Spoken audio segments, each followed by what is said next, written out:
अस्सलाम वालेकुम dear YouTube family. हमारे यूट्यूब चैनल पे आप सबको खुशामदीद। अगर आप नए हैं हमारे चैनल पे तो कर लें इसको सब्सक्राइब, और अगर वीडियो अच्छी लगे तो प्लीज़ लाइक ज़रूर कीजिएगा और कमेंट सेक्शन में अपनी राय ज़रूर दीजिएगा।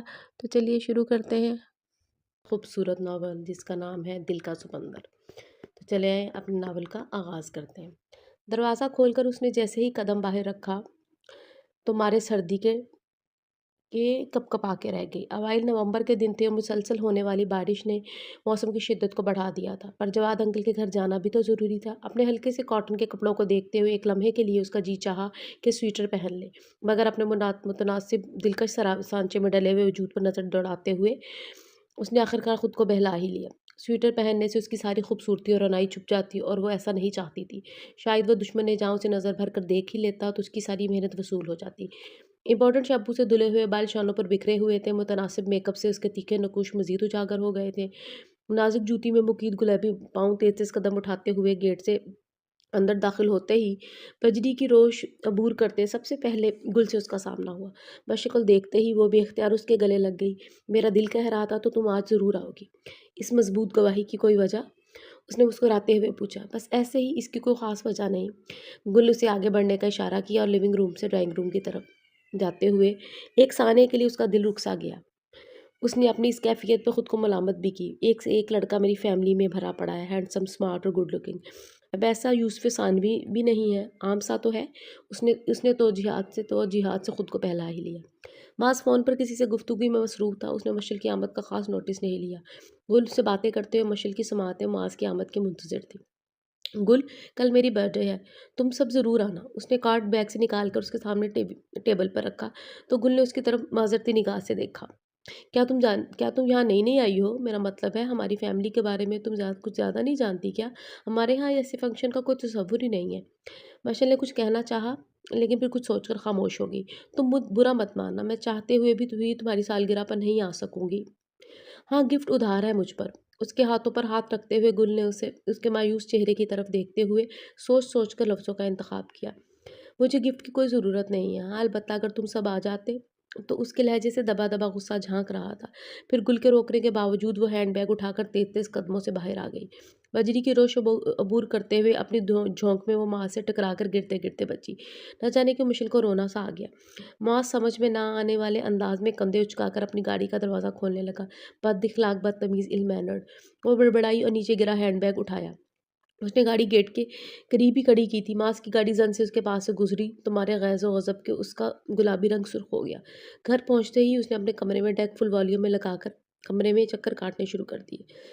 अब और अपना गुस्सा कम करने की कोशिश करने लगी। ख़ावर ने दरवाज़ा धकेलकर अंदर निगाह दौड़ाई और ख़ुद भी अंदर आ गया। मशल बेड पर तकिए गोद में रखे हैज़ो मलाल की तस्वीर बनी हुई थी। एक अरबी म्यूज़िक नारी-नारी बज रहा था। इतना शोक गाना और मशल की ये अफ़सुर्दगी ख़ावर से हज़म ना हो पाई। उसने डेक का बटन ऑफ़ किया, मगर मशल ऐसी ही पोज़ीशन में बैठी रही। ख़ावर परेशान सा हो गया। जाने क्या बात है? वो जो इन 4 भाइयों की लाडली इकलौती बहन थी। ख़ावर से तो वो पूरे 9 बरस छोटी थी। इस वक़्त दुनिया में आई थी जब रियाज़ कुरैशी और सोमिया बेगम बिल्कुल मायूस हो चुके थे। 4 बेटों के बाद बेटी की शदीद ख़्वाहिश इन दोनों के दिल में थी। फिर गैर मुतवक्का तौर पर जब ये आरज़ू पूरी हुई तो मारे खुशी के उनके पाँव ज़मीन पर ना थे। फिर भाइयों ने भी उसे हाथों हाथ लिया। उससे ज़िद्दें मनवाते, लाड उठवाते, लड़ते झगड़ते वो बड़ी हुई। 4 भाइयों से ज़्यादा तवज्जो उसके हिस्से में आई थी। उसकी ज़रा सी तकलीफ़ पर वो तड़प जाते थे और अपनी इस कदर अहमियत पर वो खुशी से फूले ना समाती। मशल जानू, क्या हुआ है? किसी ने कुछ कह दिया? उसने बड़ी मोहब्बत से मशल का हाथ अपने हाथों में लेकर तमाम तर नरमी अपने लहजे में समोते हुए कहा। गुल का भाई इंतहाई बद-इख़लाक़ और रूड और इल मैनर्ड है। मैं अंकल जवाद से उसकी शिकायत करूँगी। उसने तकिया उठाकर दूर फेंक दिया। नहीं नहीं, तुम्हें मॉस के बारे में गलत फहमी हुई है। वो तो ऐसा नहीं है, ख़ावर ने डरते डरते कहा तो मशल ने गसीली निगाह से उसे देखा। ख़ावर को उसे नॉर्मल मूड में लाने के लिए पूरा घंटा लगा। मज़ीद फ़रमाइश इसके अलावा थी। अब चलो जल्दी से तैयार हो जाओ, तुम्हें अच्छी सी जगह लंच करवाऊँगा। मैं चेंज कर कर आ रहा हूँ। ख़ावर ने उसके बाल हाथ से संवारते हुए कहा तो वो खुश हो गई। गाड़ी में उसके साथ बैठते हुए मशल ने मॉस के बारे में चंद और शिकायतें की तो उसकी तायीद में ना चाहते हुए भी वो हूँ हाँ करता रहा। निहायत गैर मुतवक्का तौर पर रेस्टोरेंट में मुआज़ से मुलाकात हो गई। ख़ावर ने बड़ी गर्मजोशी से उससे मुसाफ़ा किया तो मशल ने नागवार निगाहों से भाई की तरफ देखा। बैठो माज़, हमारे साथ ही लंच करो। उसने बड़े ख़ुलूस से दावत दी तो माज़ ने शाइस्तगी के साथ नफ़ी में सर हिला दिया। मैं अपने दोस्त के साथ आया हूँ।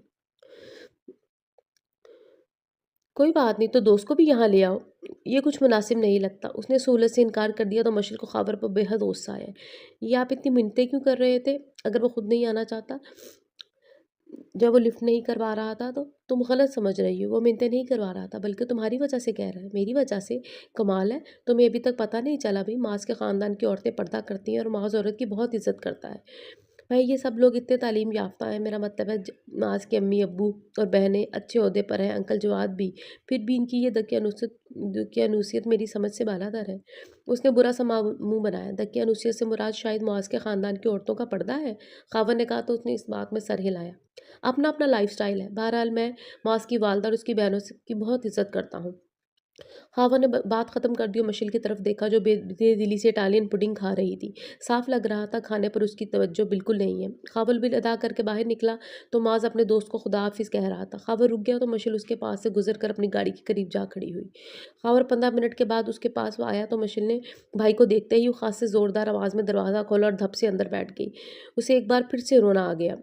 आज सिर्फ़ माँस की वजह से वो 2 मर्तबा रोने पर मजबूर हुई थी। उल्लू जाहिल कहीं का। उसने दिल में माँस को गालियों से नवाज़ा और तवज्जो बाहर बारते-दौड़ते मनाज़िर पे मरकूज़ कर दी। गुल की तरफ से मिलाद का बुलावा आया था। मम्मा ने जाने से मौज़त ज़ाहिर कर दी। वो अपनी दोस्त की बेटी की शादी में मदऊ थी। दोनों भाभियाँ मेके में थीं, बाकी मशल और फरी रह गई थी। सो दोनों ने महफ़िल मिलाद में जाने की हामी भर ली। ख़ास तौर पे मशल को इस बुलावे से बहुत खुशी हुई थी, क्योंकि गुज़श्ता 1 हफ़्ते से उसने खुद से अहद कर रखा था कि कुछ भी हो जाए बगैर किसी वजह के गुल के घर नहीं जाना। ये 7 दिन बड़ी टेंशन में गुज़रे थे। कहीं मोहब्बत का खड़ाक तो नहीं पाल लिया? शाज़ीना ने गहरी नज़रों से मशल को देखा तो उसने बुरा सा मुँह बनाया और इस वक़्त शाज़ीना के घर में उसके बेडरूम में बेतकल्लुफ़ी से नींद दराज़ थी। शाहीना के गहरे जज़्बे ने जायज़े ने उसे डिस्टर्ब सा कर दिया। वो उठकर बैठ गई। मैं और मोहब्बत तो मुतज़ाद चीज़ें हैं, मुझे तो मुआज़ के रवैये ने तैश दिलाया है। Well done. ये मोहब्बत सब बकवास है। बस ज़िंदगी एन्जॉय करो। वो तुम्हारी तरफ नहीं देखता तो देखेगा, डोंट वरी, पर ऐसे सर पे मत चढ़ाओ। इस कौम को ज़्यादा मुँह नहीं लगाना चाहिए। स्टूपिड और कमज़र्फ़। दोनों हाथ पे हाथ मारकर मुस्कुराई तो मशल को अपने दिल से बोझ सरकता हुआ महसूस हुआ, मगर आज गुल की तरफ से मिलाद के बुलावे पर ये बोझ अरसरे-नौ उसे दिल पर रखा हुआ महसूस होने लगा। इन बातों को दूर झटक कर वो तैयार होने लगी। हाफ स्लीव्स कमीज़ और शलवार में मलबूस उसने दुपट्टा मजबूरन कंधे पर डाला था। हल्के-हल्के मेकअप के साथ वो इंतहाई काबिल तवज्जो लग रही थी। फरी के साथ जब वो गुल के घर पहुँची तो वो इस वक़्त उसके इंतज़ार में थी। इन दोनों के बरक़्स वो इंतहाई सादा लिबास में थी। गुल के हाथों की पोरों और नाख़ुनों पर मेहंदी देकर मशल ने ख़्वामख़्वाह अपने क्यूटेक्स से सजे नाख़ुनों का जायज़ा लिया। मिलाद के बाद मिठाई और चाय से उनकी सबकी तवाज़ा की गई। मुआज़ ने फरी भाभी को देखा तो हाल जाल दरियाफ़्त करने लगा। मशल ने अपने तईं अपनी सख्त तौहीन महसूस की। उसने पास बैठी मशल को बिल्कुल नज़रअंदाज कर दिया था। चंद सेकंड फरी भाभी के पास रुकने के बाद वो अपनी चच्ची की तरफ मुड़ गया तो मशल की निगाहें उसके कदमों के ताक़ुब में भागने लगीं। गुल के मामू के घर इन सब की एक छोटे बेटे इन सबको उनके छोटे बेटे की हकीका का दावतनामा था। इस सिलसिले में वो सब मामू के यहाँ मदऊ थे। गुल ने फ़ोन करके उसे बताया, मगर आज मैं तुम्हारी तरफ आने का सोच रही थी। कल आ जाना। मौज़ भाई की तबीयत भी ख़राब है। मैं नहीं जा रही थी मगर उन्होंने ज़बरदस्ती जाने पर मजबूर कर दिया। मैं 3-4 घंटों में लौट आऊँगी। यूँ करो, तुम अगर कल ना आओ तो बेशक शाम 6 बजे के बाद आ जाना। गुल के लहजे में भाई के लिए फ़िक्रमंदी बहुत ज़्यादा थी। क्या हुआ तुम्हारे भाई को? मशल ने बमुश्किल अंदरूनी इज़्तिराब और हैजान को काबू करते हुए कहा, कल से बुखार है और मौसमी नज़ला है। रात को जो बारिश हुई थी उस वक्त वो अपने दोस्त के साथ थे। वापसी पर गाड़ी ख़राब हो गई। गाड़ी लॉक करके पैदल ही घर वापस आए हैं। शायद इस वजह से टेम्परेचर हो गया है। वैसे 3-4 दिन पहले से ही उनकी तबीयत ख़राब है। ये बारिश तो बहाना बनी है। अम्मी तो मुसलसल चारों कुल सूरह कौसर सूरह यासीन पढ़कर फूंक रही हैं उन पर। शायद नज़र बद का असर है। बिस्तर पर पड़े हैं। मेरा तो दिल इतना परेशान है, क्या बताऊँ। ओह गॉड! ये लोग ज़रा सी बात का बतंगड़ बना लेते हैं। बुखार को नज़र बद का असर करार दे देते हैं। भला इस मौसूफ़ को किसकी नज़र लग सकती है? पूरा हरकुलियस है। इसने दिल में उसने अपने दिली महसूसात को अया नहीं होने दिया था। वो 2-4 इधर-उधर की बातें कर के फ़ोन बंद कर दिया। उसने बेचैनी से दोबारा होने का इंतज़ार किया। वो इस वक़्त उसकी बेकरारी काबिल-ए-दीद थी। 6 बजे से में अभी आधा घंटा था जब वो मम्मा को गुल के घर जाने का कहकर निकली। इस सिलसिले में आज उसने ख़ुसूसी एहतमाम किया था। बुरी तरह लेस कांटों से लेस थी। तन्हाई में देखेंगे मिस्टर मॉज़, उन्हें सबके सामने मुझ पे शायद नज़र डालते हुए अपनी चोरी पकड़े जाने का खौफ होता है। इस महाज पर पे दर नाकामियों ने इन्हें उस एहसास तौहीन में मुब्तला कर दिया था। बेहद रैश ड्राइविंग करते हुए 6 बजे से पहले ही वो सफ़ेद गेट के सामने मौजूद थी। गाड़ी से उतरकर उसने कॉल बेल पर उँगली रखी। चंद सेकंड बाद गेट खुल गया। चौकीदार शायद करीब ही था। वैसे दिन में वो यहाँ नहीं होता था। आज घर वाले खुद उसे छोड़कर गए थे। छोटी बीबी, घर पर तो कोई नहीं है, वो अदब से बोला। वो जानता था कि वो गुल की सहेली है। मुझे पता है, मैं तो मास को देखने आई हूँ, उसने धड़ल्ले से झूठ बोला। चौकीदार ने अगले ही सेकंड धीरे से गेट खोल दिया। उसने गाड़ी बाहर ही खड़ी कर दी। मुआज़ के कमरे का रास्ता उसे मालूम था। चंद सेकंड दरवाजे पर रुककर उसने तेज़ी से धड़कते दिल पर काबू पाया। हाथों से बालों को संवार कर और अपने सरापे का असर-ए-नौ जायज़ा लेकर उसने अंदरूनी दरवाजे को अंदर की तरफ धकेला। ज़रा सी हरकत से चौखट खुल गया। वो अंदर आ गई। कमरे में मुकम्मल अंधेरा था। मुआज़ हैरानी से उठ बैठा। वैसे भी वो सोया हुआ नहीं था, सिर्फ आंखें मूंदे लेटा था। अस्सलाम वालेकुम। अंदर कमरे में खड़ी मशल को वो बखूबी पहचान गया था। सचमुच उसे हैरत का झटका लगा। वो इसलिए बिस्तर से उतरकर खिड़कियों के पर्दे सरका दिए। आप इस वक्त यहाँ क्यों? आप परेशान हो गए हैं? माशाल्लाह मैं मुश्किल बहादुरी दिखाई, वगरना उसके सामने आते ही जाने उसकी सारी बोल्डनेस कहाँ चली जाती थी। मैं गुल के पास काम से आई थी। यहाँ आकर पता चला कि वो घर पर नहीं है, तो सोचा आपकी खैरियत ही मालूम कर लूँ। उसने चेहरे पर ज़बरदस्ती बशाशियत लाते हुए कहा, तो माज उसे देख कर रह गया। मिस मिशेल, घर पर कोई नहीं है। आपको तो गेट से ही वापस हो जाना चाहिए था। ख्वाम अंदर आने की ज़हमत फरमाई। आप तो हैं ना। असूलन इस इज़्ज़त अफ़ज़ाई पर उसे एहसास हो जाना चाहिए था, मगर वो दिलकशी से मुस्कुराई। मैं तो आपको देखने आई हूँ। अब आप तशरीफ़ ले जाएँ। इस लड़की की कमअक़ली पर मुआज़ का दिल चाहा कि उसके उसके होश ठिकाने लगा दे। आप परेशान क्यों हो रहे हैं? मैं आपको खा तो नहीं जाऊँगी। अपने जुमले के नामुनासिब होने का एहसास उसे खासी देर से हुआ था। मिस मिशेल, न जाने किन खतूत पर आपकी परवरिश की गई है। मैं तो हैरान हो रहा हूँ कि आप किस धड़ल्ले से अंदर चली आईं। क्या आप कभी किसी ने आपको ये नहीं बताया कि किसी मर्द की तन्हाई में यूँ बहादुरी से मुखल होना बाज़ औक़ात कितना ख़तरनाक साबित हो सकता है? चलें बाहर, मैं आपको गेट तक छोड़ कर आता हूँ। और आइंदा इस तरह का एडवेंचर मत कीजिएगा। ये हिमाकतें महँगी पड़ सकती हैं। आप इज़्ज़तदार बहनों की बहन हैं। अब इज़्ज़तदार भाइयों की बहन हैं। मुआज़ का एक-एक लफ्ज़ उसके जिस्म और जान में खंजर की तरह पेवस्त हो रहा था। बस इतना याद है कि गाड़ी में ड्राइविंग सीट पर बैठते ही उसकी आंखों के आगे धुंध की चादर तन गई थी। हॉस्पिटल में जब उसे होश आया तो वो शिद्दतों से रो पड़ी। उसे अपने आंसू और महसूसात पर बिल्कुल कंट्रोल नहीं था। उसके इर्द-गिर्द जवाद अंकल, सदीक़ा आंटी, दोनों भाभियाँ, भाई, मम्मा, पापा सभी उसके आस-पास थे। सीनियर डॉक्टर रेहान भी खड़े थे। वो रोते हुए एक ही बात दोहरा रही थी, मुझे मुआज़ ने डाँटा है, गुल तुम्हारा भाई बहुत बुरा है। डॉक्टर रेहान के इशारे पर नर्स ने मशल को इंजेक्शन लगा दिया, क्योंकि मस्कन अद्वियात का असर ख़त्म होने के करीब था। आप परेशान मत हो, ये भी पूरी तरह होश में नहीं है, लिहाजा बेमायनी जुमलों की परवाह मत कीजिएगा। उन्हें खुद पता नहीं है कि वो क्या बोल रही हैं। डॉक्टर रेहान ने परेशान सूरत जवाद साहब के इशारे पर थपकी दी और बाहर चले गए। सदीक़ा, जवाद साहब और गुल ने एक दूसरे से निगाहें चुराई। उन्हें यूँ लग रहा था कि कसूर उनका ही है। जवाद साहब मुतफक्कर से बैठे हुए थे और और मशल को देख रहे थे, जो दोबारा ख़ुनूदगी में चली गई थी। अभी भी उसके मुँह से एक आध बेमायनी सा जुमला निकल रहा था, माज़ तुम मेरी तरफ देखते क्यों नहीं हो? मैं इतनी बदसूरत तो नहीं हूँ। ख़ावंद मोहब्बत से उस पर झुका। जवाद साहब बीवी और बेटी के साथ जाने के लिए उठ खड़े हुए। ख़ावर और समीर दोनों उन्हें रुख़सत करने बाहर तक आए। वो गाड़ी में बैठ गए तो ख़ावर झुक कर खिड़की में अंदर झाँकते हुए बोला, अंकल आप कुछ महसूस मत कीजिएगा। मशल ने जो कुछ कहा है वो बेहोशी की हालत में कहा है, वरना माज़ से मैं अच्छी तरह वाकिफ़ हूँ। मशल लाडों में पड़ी बड़ी है, आप समझ रहे हैं ना? उसने बात अधूरी छोड़ दी। मैं समझ रहा हूँ। उन्होंने उसके हाथ को थपका। उमैर का चेहरा गहरी सोचों की माज का लग रहा था। 3 दिन बाद मशल को हॉस्पिटल से डिस्चार्ज कर दिया गया। सिर्फ बाजू पर गहरा ज़ख्म था, बस दिल संभलने में नहीं आ रहा था। उसे लड़-लड़ कर वो बेहाल हो चुकी थी। वो बेचैनी से करवट बदल कर सीधी हुई तो ख़ावर को सामने देखकर बैकग्राउंड से टेक लगाकर बैठ गई। ख़ावर उसके साथ बैठ गया और बड़े गौर से उसके दर्द चेहरे को देख रहा था। मशल अपने आप में बेचैनी सी महसूस करने लगी। मशल तो जुमे को मास के घर गई थी। ख़ावर का लहजा आम सा था। ख़ावर का लहजा आम सा था, लेकिन उसके तासुरात बड़े बड़े। माशा ने सच बोलने में ही आफियत समझी। माज ने तुमसे क्या कहा था? वो सामने दीवार पे लगी पेंटिंग को देख रहा था। समात में मशल के लबों से बरामद होने वाले जुमलों की मुंतज़िर थी। कुछ भी तो नहीं, बस ये कहा कि आप अकेली क्यों आई हैं, कुछ और तो नहीं कहा। उफ़! उस पे जैसे घड़ों पानी पड़ गया। नहीं, नहीं और तो कुछ नहीं कहा। मुझे तो गुल का भाई बहुत बदइखलाक लगता है। ज़ब्त करते-करते भी आँसू पलकों की बाढ़ से बाहर चले आए।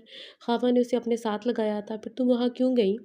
भाई, गुल का जो भाई है ना, मुझे बहुत पुरस्कार सा लगता है। मैं देखना चाहती थी। उससे बात मुकम्मल नहीं हो रही थी। उसने यूँ ही बात अधूरी छोड़ दी और टेबल पर पड़ा हुआ ग्लास उठाकर पानी पीने लगी और आँखें बंद करके दोबारा पहली वाली पोज़ीशन में नीम दराज़ हो गई। ख़ावा लाइट बंद करके बाहर चला गया। वो स्टडी रूम में पापा के पास चला आया, जो बेचैनी से उसके मुंतज़िर थे।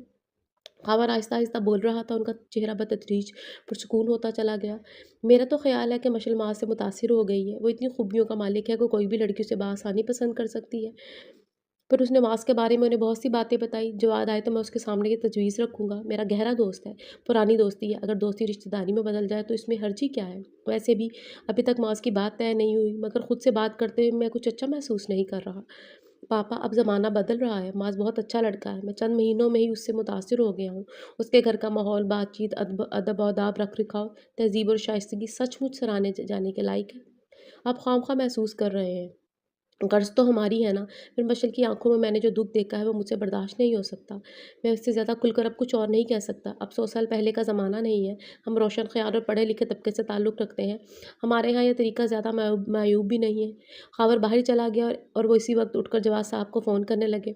जो बात वो सामने नहीं कर सकते थे, फ़ोन पर खुश उसलूबी से हो गई। बात के मामलात बड़ी तेज़ी से तय हुए। मशल को ये सब ख्वाब सा लग रहा था। शाज़ीना ने जब माज़ के साथ उसका रिश्ता जोड़ने की खबर सुनी तो दंग रह गई। उसके खूब लत्ते लिए, तुम तो कहती थी कि तुम से 30 साल की उम्र तक शादी नहीं करोगी, फिर ये हिमाकत नहीं, बकौल तुम्हारे वो तो तुम्हारी तरफ देखता तक नहीं। ये सब कैसे हुआ? उसके घर से प्रपोज़ल आया और तो ओके कर दिया। गोडे-गोडे धँसा हुआ है मेरे इश्क में। बस रूबरू इज़हार करने की हिम्मत नहीं थी, तभी तो पेरेंट्स को भेजा है, 19वीं सदी का आशिक जो ठहरा।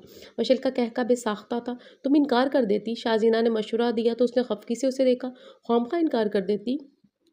इतने इतने अरसे से मुझे इग्नोर कर रहा है जैसे मैं हूँ ही नहीं। अब मैं भी उसे बताऊँगी कि वो मेरी नज़र में कुछ भी नहीं है। वो तफ़ाकत से बोली तो शाज़ीना ने उसे रश्क से देखा। उनके घराने का माहौल तुम्हारे घर से बहुत टोटली डिफरेंट है। पर्दे की बोबो है तुम्हारे आशिक की माएँ-बहनें। क्या करूँ? तो मैं क्या करोगी? तो मैं क्या करूँ? मुझे तो माँ से मतलब है। वैसे भी मेरा अपना लाइफ़स्टाइल है। मैं इसमें किसी को भी इंटरफेयर नहीं करने दूँगी। मैं कमज़ोर और दब्बू सी लड़की नहीं हूँ। किसी को भी अपनी मर्ज़ी पर चलाना अच्छी तरह जानती हूँ। क्या अज़ाइम थे। शाज़ीना ने उसकी पीठ ठोकी तो वो सरशार हो गई। कल वैलेंटाइन डे है, माज़ को क्या गिफ्ट दोगी? ज़ाहिर है तुम्हारे साथ क्लब में ही सेलिब्रेट करूँगी। माज़ यहाँ नहीं है, उसके घर फूल और कार्ड भिजवा दूँगी। उसने अपना प्रोग्राम बताया तो शज़ीना भी जाने के लिए उठ खड़ी हुई। बैठो ना इतनी जल्दी-जल्दी। मशल ने उसने रोकना चाहा पर वो नहीं रुकी। मैं भी तो इस फंक्शन को एंजॉय करना चाहती हूँ, अभी से तैयारी करूँगी ना।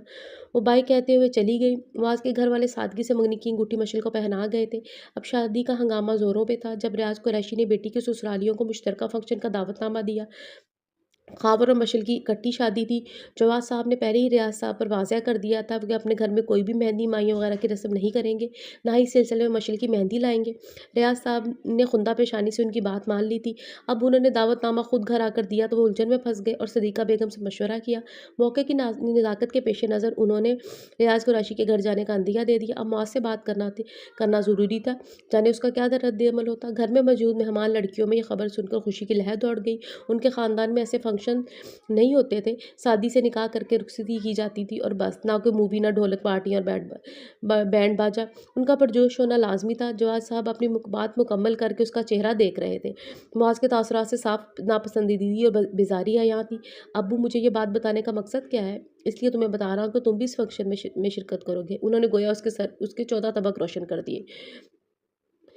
आपको तो ये सब नापसंद है। उसके चेहरे पर नापसंदीदगी वाज़िह थी। हमारे घर में हमारी बहनों की शादी हुई है, उसमें ऐसी कोई फ़िज़ूल रस्म नहीं हुई। फिर आप मुझसे क्यों कह रहे हैं कि शिरकत करूँ? एक तो रियाज़ मेरा दोस्त है और अब तो रिश्तेदारी का मामला है। उसने खुद मुझसे कहा, फिर मशल के भाइयों ने भी खुद दरख्वास्त की है, तो मुझसे इनकार नहीं किया गया। इस नाज़ुक मौके पर इनकार का किया भी नहीं जा सकता। कल तुम्हारी बारात है, ताल्लुकात ख़राब करने का फ़ायदा? रियाज़ कह रहा था कि बच्चों की खुशी है, अब तुम भी तैयारी करो। जवाद साहब बात मुकम्मल करके फ़ोन करने लगे तो मुआज़ को सख्त गुस्से ने आन घेरा। इन सब की इन सब से उसकी सबसे छोटी बहन गुल तो खुशी-खुशी तैयार हो रही थी और कज़न का भी यही हाल था।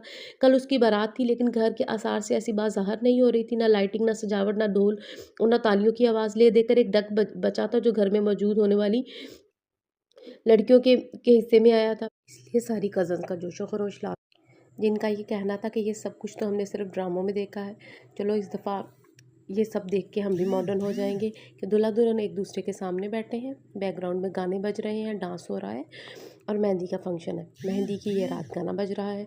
एमन की इस चोट पर गुल तिलमिला गई थी। मेरे भाई ऐसे नहीं है। उसने लिपस्टिक बहुत ज़ोर से ड्रेसिंग टेबल पर फेंकी तो एमन नासमझी के अंदाज में उसे देखने लगी। कुरैशी हाउस बखिया नूर बना हुआ था। आराइशी स्टेज को फूलों से सजाया गया था।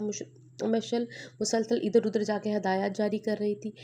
अब तो एक जगह टिक कर बैठ जाओ, अगर दादों ने देख लिया तो एक लंबा लेक्चर पिलाएँगी कि कल तुम्हारी शादी है और तुम्हारे ससुराल वाले ख़ासे क़दामत परस्त हैं, ख़ास तौर पर मास भाई। इरम ने इत्तला पहुँचाई, बाद में देखा जाएगा। तुम्हारे मास भाई को अपने रंग में न रंग लिया तो नाम बदल देना। मशल ने गर्दन अकड़कर खालिस्तान फिल्मी लहजे में कहा तो सब हंस पड़ी। अब तुम आराम से बैठ जाओ, मेहमान आना शुरू हो गए हैं, यूँ पटर-पटर बोलकर और दीदे फाड़-फाड़ कर सबको देखो तो यही तो खाक रूप आएगा। इरम ने दादों की नकल उतारी तो मशल ने भी उसकी पीठ पर एक धप मारी। इनकी तो बात ही ना करो, ना जाने कौन से ज़माने की बात करती हैं। इस हफ्ते में कई हज़ार मर्तबा कह चुकी हैं कि जब उनकी शादी हुई थी तो हफ्ता भर पहले ही वो मुँह सर लपेट कर कमरा नशीन हो गई थी। मर्द तो मर्द, किसी औरत ने भी उनका चेहरा नहीं देखा था। मुझे तो ये सब फिल्मी किस्से कहानियाँ लगते हैं, भला ऐसा भी हो सकता है? इरम ने भी मशल की बात की तईद की कि वो कभी कोने में मुसलसल 7 रोज़ गर्दन झुकाकर बैठना कितनी तकलीफ़देह काम होगा, ये सोच रही थी। मशल ने बेख्तियार झुरझुरी ली, इसलिए तुमने बैठने का तकल्लुफ़ ही नहीं किया। सोमिया ने नामहसूस अंदाज में तंज़ किया। मशल ज़रा भी नहीं समझी। मेरी आंखों का मेकअप तुम खुद करना, इस सिलसिले में मैं ब्यूटिशियन पर भी एतबार नहीं कर सकती। तुम आंखों का मेकअप गज़ब का करती हो।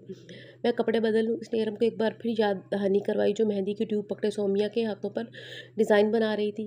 वो सर हिलाकर रह गई। सारी लड़कियाँ अच्छी तरह चादरें लपेटे मुआज़ के साथ जाने के लिए तैयार थीं। वहाँ ख़वातीन वाले हिस्से में रहना, इधर-उधर मत फिरना। मुआज़ ने निकलने से पहले एक बार फिर इन सबको याद करवाया। बहुत मुश्किल से वो जा रहा था। जवाद साहब ने इज़्ज़त का लफ्ज़ इस्तेमाल करके उसका मुँह बंद कर दिया था। शादी से सिर्फ़ एक दिन पहले अपने ससुराल जाकर फ़ंक्शन अटेंड करना उसके नज़दीक कुछ ऐसा काबिल शौक नहीं था। कुरैशी हाउस के सजे हुए गेट के सामने उन्हें रिसीव करने के लिए तकरीबन मुआज़ की सारी फैमिली मौजू म म की सारी ससुराल फैमिली मौजूद थी। ख़ावर सफ़ेद शलवार कमीज़ पहने, सब्ज़ पटका दोनों तरफ से गर्दन में लटकाए, बड़ी मोहब्बत से उससे मिला तो मुआज़ ने उसे हैरत से देखा।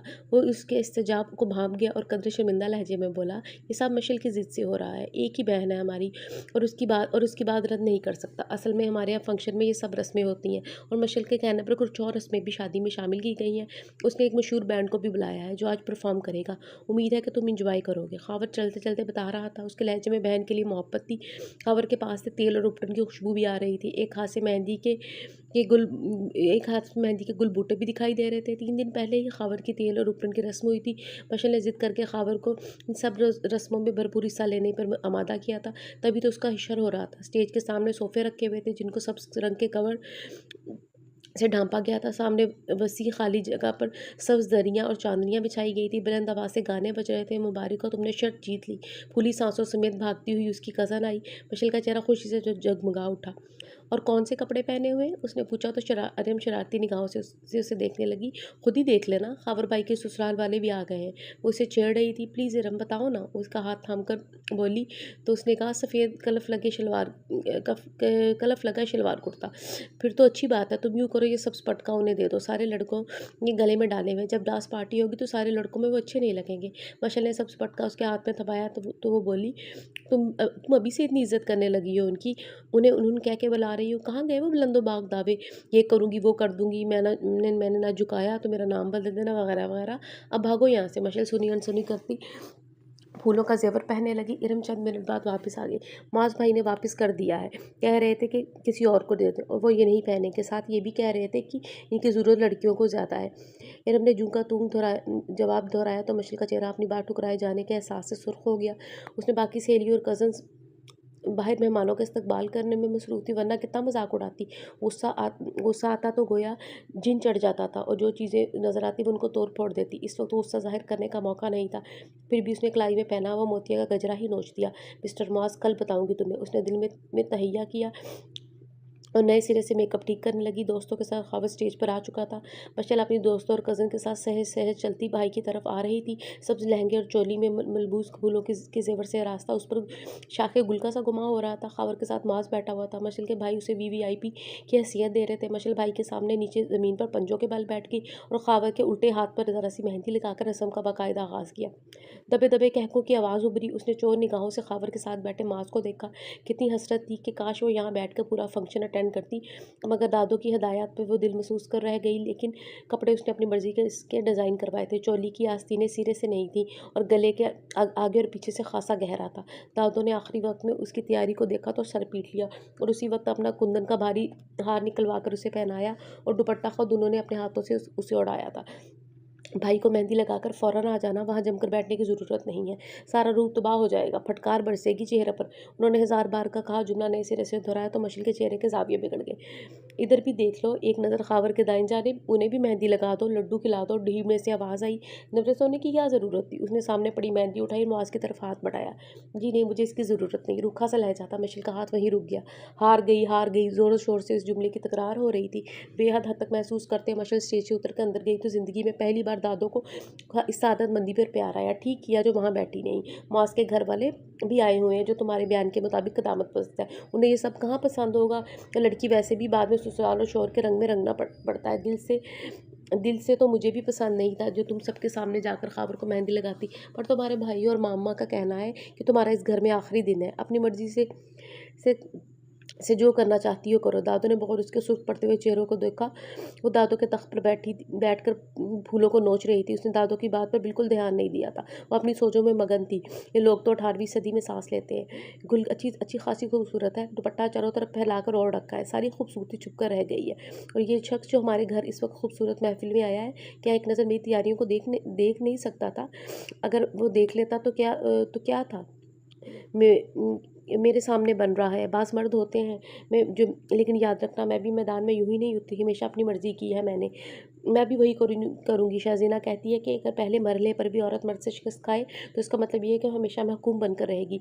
मैं ये सब नहीं करूँगी, कभी भी नहीं मिस्टर मुआज़। मैं तुम्हारे सामने कभी नहीं झुकूँगी, बल्कि तुम्हें अपने सामने झुकाऊँगी। कल तुम मेरे सामने मज़ीद अकड़ नहीं दिखा सकोगे, सारी बुनियादी तार कर दूँगी।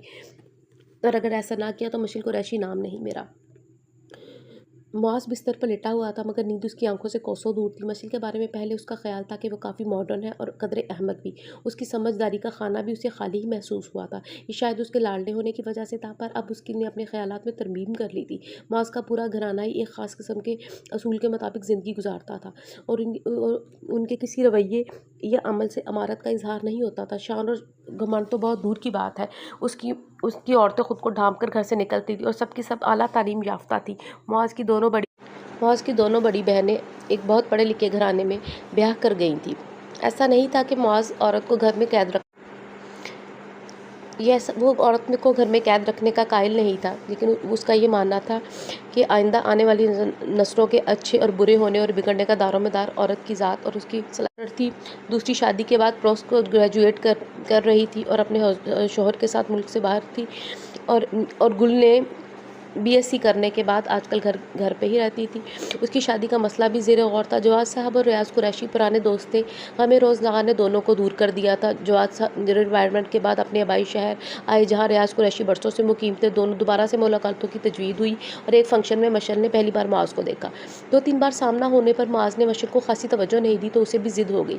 फिर शाहीना की सोबत में उसने कितनी ही बायूब बातें अपनाई हुई थी। शाहीना और बाकी ग्रुप की हमराही में उसने कितनी बार लड़कों को मोहब्बत का चारा डाला, फिर उनको बेवकूफ़ बनाना के नज़ारे का जी भर कर ख़त उठाया। यही सब कुछ तो वो मुआज़ के साथ भी करना चाहती थी। हज़ार कोशिश के बावजूद वो सलाम से ज़्यादा बात नहीं करता था। घर का माहौल काफ़ी खुला डुला था और मिशेल ने खुद को एजुकेशन में तालीम हासिल की थी। रियाज़ कुरैशी एक आला सरकारी ओहदे पर फाइज़ थे। घर में सामान्य आराइश की कमी नहीं थी। हर तरफ फरावानी थी। ज़मीनों से हासिल होने वाली आमदनी अलग थी। मशल की किसी भी बात पर ये कभी किसी ने एतराज़ नहीं किया था। उधर मुआज़ के सामने जब रिश्ते के लिए मशल का नाम लिया गया तो वो काफ़ी देर तक कुछ बोल ना सका। उसने मशल को इस अंदाज से कभी नहीं देखा था। और अब अब्बू प्रपोज़ल की बात कर रहे थे। अब्बू आपको पता है हमारे और उसके घर के माहौल में कितना फ़र्क है। एक एतराज़ उसे सोच ही गया, अच्छी तरह पता है। बल्कि ये भी पता है कि मशल बहुत लाडली है, मगर मेरे लिए ये बात है मैं कि वो मेरे दोस्त की बेटी है। और रह गई माहौल की बात, तो यहाँ आकर वो खुद ही सेट हो जाएगी। मैं तुम्हारे मिजाज से अच्छी तरह वाकिफ़ हूँ, मगर रियाज़ को मायूस भी नहीं कर सकता। तुम मशल को मुतासिर कर गए हो। तुम नहीं जानते हॉस्पिटल में मशल ने क्या कहा है। रियाज़ साहब ये बात कहते हुए बहुत परेशान लग रहे थे। मैं भी 3 बेटियों का बाप हूँ। मुझे ये अच्छा नहीं लगेगा कि वो अपनी ज़ुबान से इस बात का इजहार करे। कल मैं और तुम्हारी अम्मी उनके घर जाएंगे ताकि उनका मान मजरूह ना हो। फिर उनके एहतराम और अदब में मुआज़ खामोश हो गया। उसकी तरबियत में सरकशी या गुस्ताखी शामिल नहीं थी। खुश नहीं था तो नाखुश भी नहीं था। वैसे भी शादी का मामला वो अपने वालिदैन के सुपुर्द कर चुका था। घर वालों के लिए यही बात खुशी का बाइस थी कि आज उसकी रुखसती थी तो कल ख़ावर की बारात जानी थी। परसों दावत वलीमा थी। शाहीना के साथ वो 3 बजे के बाद घर वापस आई और दुल्हापे की परवाह किए बगैर हस्बे आदत नौकरों का दायत जारी कर रही थी। घर मेहमानों से भरा हुआ था। दाऊदों ने मुश्किल से एक जगह बिठाया। सोमिया बेगम मेहमानों की आमद के बाद बेटी की दिलजोई के लिए नतने रस्मों की अदायगी में मसरूफ़ थी। माज़ अपने घर और ख़ानदान वालों के साथ बैंड बाजों के बगैर सादगी से आया। उसके गले में गुलाब के फूलों के 2-3 हार पड़े हुए थे, लेकिन उसके वजीह चेहरे पर संजीदगी थी। आज से पहले मशअल को निकाह और उसकी वक्त के मौके पर लड़कियों का रोना धोना निरा ड्रामा और अदाकारी महसूस होती थी, मगर अब जब निकाह के बाद भाइयों ने उसे गले लगाया तो जाने क्यों वो खुद भी रो पड़ी। पागल हो गई, सारा मेकअप ख़राब हो जाएगा। शाहीना की सरगोशी पर उसने खुद को संभाला। शाहजीना ने उसे माज़ को मुट्ठी में करने के कई एक आज़मूदा गुर बताए और वो सर हिलाती रही। किसी मकाम पर भी नहीं हार नहीं माननी। तुम्हारे पास हुस्न की ताकत है, बड़े बड़े इस ताकत के आगे हार जाते हैं। इस ताकत ने हमेशा अपने लोहा मनवाया। फिर मास क्या चीज़ है? तुमने शादी जैसी हिमाकत करने में जल्दी की करके अपनी बेवकूफ़ी का सबूत दिया है। अब मज़ीद कुछ मत करना। मास को अपने इशारे पर चलाने का आदी बनाओ, अपने सिवा कुछ सोचने का मौका ना दो। हर रोज़ नतने अंदाज में उसे अपना असीर बनाओ, फिर अपनी हर बात मनवाना। और वैसी अभी वो बातें कर ही रही थी कि जब मास सामने आया तो उसे पता चला। शाहजीना ने बड़ी चालाकी से बात बदल दी। मशअल की सब सहेलियों ने मास को घेर लिया था। खुशी का मौका था, उसने खुशी खुशी इन सब की फरमाइशें पूरी की। मास ने जहेज़ और सलामी के नाम पर 1 रुपया लेना भी गवारा नहीं किया था। रुखसी के मशअल की हमराही में जो चीज़ें मेके से उसके साथ जा रही थी, वो जिस्म पर मौजूद ज़ेवरात और कपड़े थे और कपड़ों से भरा हुआ सूट के साथ तमाम कपड़े मशअल की खालिस्तन अपनी पसंद के थे। इस सिलसिले में वो कोई समझौता करने पर तैयार नहीं थी। मास की अमेरिका वाली बहन अफशा शादी में नहीं आ सकी थी। उसने फ़ोन करके मुबारकबाद दी। अफशा की बातों के जवाब में वो हूँ-हाँ करती रही। इर्द-गिर्द सब ससुराली जमा थे और वो उसे देख रहे थे। इन सब में वो अकेली थी। उसकी सब सहेलियाँ जा चुकी थी। सदीक़ा बेगम 15-20 मिनट उसके पास बैठी रहीं तो उसके दिल को कदर तौक़ीयत मिली। मुआज़ का कमरा जिसमें उसे बिठाया गया था कहीं से भी नहीं लग रहा था कि वो एक गेने वाली दुल्हन के इस्तकबाल के लिए सजाया गया है, सिवाय ढेर सारे फूलों के जो हर जगह कमरे में मौजूद थे और महक रहे थे। एयर फ्रेशनर और फूलों की मसूर कुन खुशबू ने मशअल के तने असाब को कदरे ढीला कर दिया था। तन्हाई पाते ही वो उठकर ड्रेसिंग रूम में आई और दीवार गिर आईने में अपने आतिशी रूप का फिर से जायज़ा लिया। शहर के मशहूर और महंगे ड्रेस डिज़ाइनर ने उसका रूसी लिबास तैयार किया था, जिसमें मशअल के मशवरे भी शामिल थे। जदीद किस्म के फैशन का लॉन्ग शर्ट जिसका अगला और पिछला गला इंतहाई गहरा था, शर्ट आस्तीनों के बगैर थी, लंबी सी शर्ट के साथ टांगों से चिमटा हुआ चूड़ीदार पजामा, दुपट्टा बड़े स्टाइल से सेट किया गया था, यूँ कि उसका एक एक हसीन अंदाज नुमाया हो रहा था। उसके दूधिया बाजू शानों तक मेहंदी के जदीद डिज़ाइनों और बेल बूटों की लपेट में थे। ज़रा सी रोशनी पड़ने पर यह जदीद किस्म की मेहंदी चमक चमक कर आंखें खैरा किए देती थी। दुल्हन से ज़्यादा वो एक बेबाक किस्म की मॉडल लग रही थी। ड्रेसिंग रूम में उसने अपने गले के हार का लॉक खोलकर ज़रा छोटा किया। अब उसकी गर्दन और गला ज़्यादा नुमाया लग रहे थे। अपने होश उड़ाते रूप पर उसको बेइंतहा प्यार आया। उस बड़े बड़े शहंशाहों को ताज छोड़ने पर मजबूर कर देता है माज़ हसन। फिर यकीनन तुम भी अपनी अनारज़म मेरे कदमों में ढेर कर दोगे। मैं बताऊंगी तुम्हें बेअतनाई के नतीजे में जो कुछ मैंने महसूस किया है। ये बेपरवाह लापरवाह मर्द आज कैसे हुस्न की अदालत में सवाली होकर खड़ा होगा, भीख मांगेगा, मगर नहीं, मैं इतनी जल्दी नहीं पिघलूंगी। तमाम मुतालबात मनवाऊंगी, फिर उसकी कासे तलब में उम्मीद की खैरात डालूंगी। ना जाने गिड़गिड़ाते हुए तुम कैसे लगोगे। अपने रूप खैरात जहसीन पेश करते हुए वो अपनी दिलकशी और खूबसूरती के नशन में चूर खुद कलामी कर रही थी। ड्रेसिंग रूम का दरवाज़ा खुला हुआ था। वो सहज दुपट्टा संभाले बाहर आई। मुआज़ कमरे के दरमियान में खड़ा था। मशअल को देखते उसने वहीं से मुड़कर बैरूनी दरवाज़ा लॉक किया और पलटा। गुज़श्ता 7 रोज़ से मशअल खुद से जो वादे कर रही थी अब रेत की भरी भरी दीवार की तरह महसूस हो रहे थे। उसकी समझ में नहीं आ रहा था कदम आगे माज़ की तरफ बढ़ाए या पीछे। मुआज़ की निगाह बिल्कुल उसके समझ से बाहर थी। उसकी निगाह में तारीफ़ थी, ना मुतासिर होने का जज्बा। बहरहाल जो कुछ भी था वो समझ में नहीं आ रहा था। दरमियान में 3-4 कदमों का फासला था। मुआज़ ने वो भी मिटा दिया। तुम इतने अरसे से मुझसे ये तवक्को कर रही थी कि मैं तुम्हारे हुस्न को सुनाऊँ, तुम्हारे हुजूर सरापा सवाली बन कर आऊँ और तुम मेरे मर्दाना गुरूर की धिज्जियाँ बखेर दो। ऐसा कुछ नहीं होगा। तुम्हारे वास्ता और तरह के मर्दों से पड़ा होगा। तुम्हें पता चल जाएगा कि मैं कुछ मुख्तलिफ हूँ। वैसे तुम्हारे हुस्न को ना सराहना ज़्यादती होगी। माज़ हसन का एक हाथ उसकी कमर के गिर्द हायल था, दूसरे हाथ से उसने कमरे की लाइट ऑफ कर दी। बस तारीफ़ करने का अंदाज़ वो नहीं होगा जो तुम चाहती हो। गिड़गिड़ाने और खैरात मांगने का मतलब जो तुम्हारी लुग़त में है, मैं उससे हटकर अमलन तुम्हें बताऊंगा। मिशेल की घटी घटी चीख उसके सीने में ही दम तोड़ गई। माज़ को अपने कदमे में झुका लेने का ख्वाब अधूरा ही रह गया। उसने लुटेरों और डाकुओं के बारे में बहुत से किस्से सुने थे। मुआज़ का रवैया भी किसी डाकू से मुख्तलिफ ना था। उसने ज़िंदगी की इस अनोखी व अलबेली शब के बारे में बहुत कुछ सोच रखा था और यही रात उसका सारा गुरूर लम्हों में निचोड़ कर ले गई। मुआज़ को तो किसी फाते जन्नेल की मानद जैसे नशे में चूर पड़ा था। मिशेल को सारी रात नींद नहीं आई। सर में मुसलसल धमाके हो रहे थे। अजीब व गरीब सी कैफियत हो रही थी और आंखें शदीद गिरिया से सुर्ख हो गई थी। वो तमाम ज़िंदगी में इतना नहीं रोई थी जितना इस एक रात में रोई थी। वो आहिस्तगी से बेड से उठी और मास बेखबर सो रहा था। ड्रेसिंग रूम में चली आई। अलमारी में उसके 3-4 स्लीपिंग ड्रेस लटके हुए थे। इनमें एक बारीक रेशमी नाइटी भी थी। कल तक इसके साथ उसके कुछ आवारा रेशमी ख्वाब भी जड़े हुए थे, मगर अब उसने सुलगती निगाहों से हैंगर एक झटके के साथ उतार कर कोने में एक तरफ फेंक दिया। स्टाइलिश सा एक रेशमी सूट उसने अब मुंतखब किया और बाथरूम से बाहर आ गई। गीले बाल सुलझाकर उसने सीने पर फैलाए और बाथरूम से बाहर का रुख किया तो मास बेदार होकर क्राउन से टेक लगाए सिगरेट पी रहा था। मास के साबिक रवैये के पेश नज़र उसे खौफ सा महसूस हो रहा था। घटिया थर्ड क्लास एक्टर कहीं का, इंसान के रूप में शैतान। इन अल्फाज को उसने अपनी ज़ुबान पर लाने का ख़तरा मोल नहीं लिया था। दुनिया जहान की नफरत मास के लिए उसे अपने दिल में उमड़ती हुई महसूस हो रही थी। वो सोफे पर बैठ गई। मास गहरी नज़रों से उसे देख रहा था। वहाँ इतनी दूर क्यों बैठी हो? तुमने तो मुझे पिघलाने का अज़म किया हुआ था। मेरे पास आओ, इतना कमज़ोर नहीं हो कि पिघल जाऊँ। साफ लग रहा था वो उसका मजाक उड़ा रहा था। यहाँ आओ और बेड से ये सब समेटो। उसका इशारा मशल के जेवरात की तरफ था। वो मन भर के कदम उठाती हुई बेड के पास आई और तमाम जेवरात उठाकर दराज में डाल दिया। हमारे दरमियान से तमाम हिजाब दूर हो गया है, फिर भी तुम यूँ एक्ट कर रही हो जैसे बाहयार छुई मुई लड़की हो। अब मेरे किरदार पर हमला कर रहे हैं। किरदार पर हमले का मतलब पता है तुम्हें? किरदार का मतलब भी पता है, और तुम खुद कितने बार किरदार हो वो मुझे भी पता चल गया। मशन ने तन के जवाब दिया। वो दिल ही दिल में तप कर रह गई थी। उसकी तरफ से मुसलसल खामोशी महसूस करके मास बाथरूम चला गया। मशीन को नए सिरे से रोना आ गया। काश उसका सामना मास से ना हुआ होता। काश उसने मास को हराने का अहद ना किया होता। काश इस रोज़ वो गुल के घर ना जाती। काश खावर भाई के सामने वो चंद अल्फाज उसकी लबों से की गिरफ्त से आज़ाद ना हुए होते। कितने सारे काश उसने का अहाता किए हुए थे। अफसोस सद अफसोस। जिस शख्स को उसने हीरा समझा वो तो आम सा पत्थर निकला। परले दर्जे का घटिया शकील कब शख्स। वो एक पल में मज़ीद इस शख्स के साथ नहीं रहना चाहती थी जो इसे मेरे ख़्याल में मुझे इस चीज़ की सज़ा मिली है जो मैंने अपने यूनिवर्सिटीज़ फेलोज़ के साथ किया था। लेकिन मैंने इतना बुरा तो नहीं किया था जितनी बड़ी मुझे सज़ा मिली है।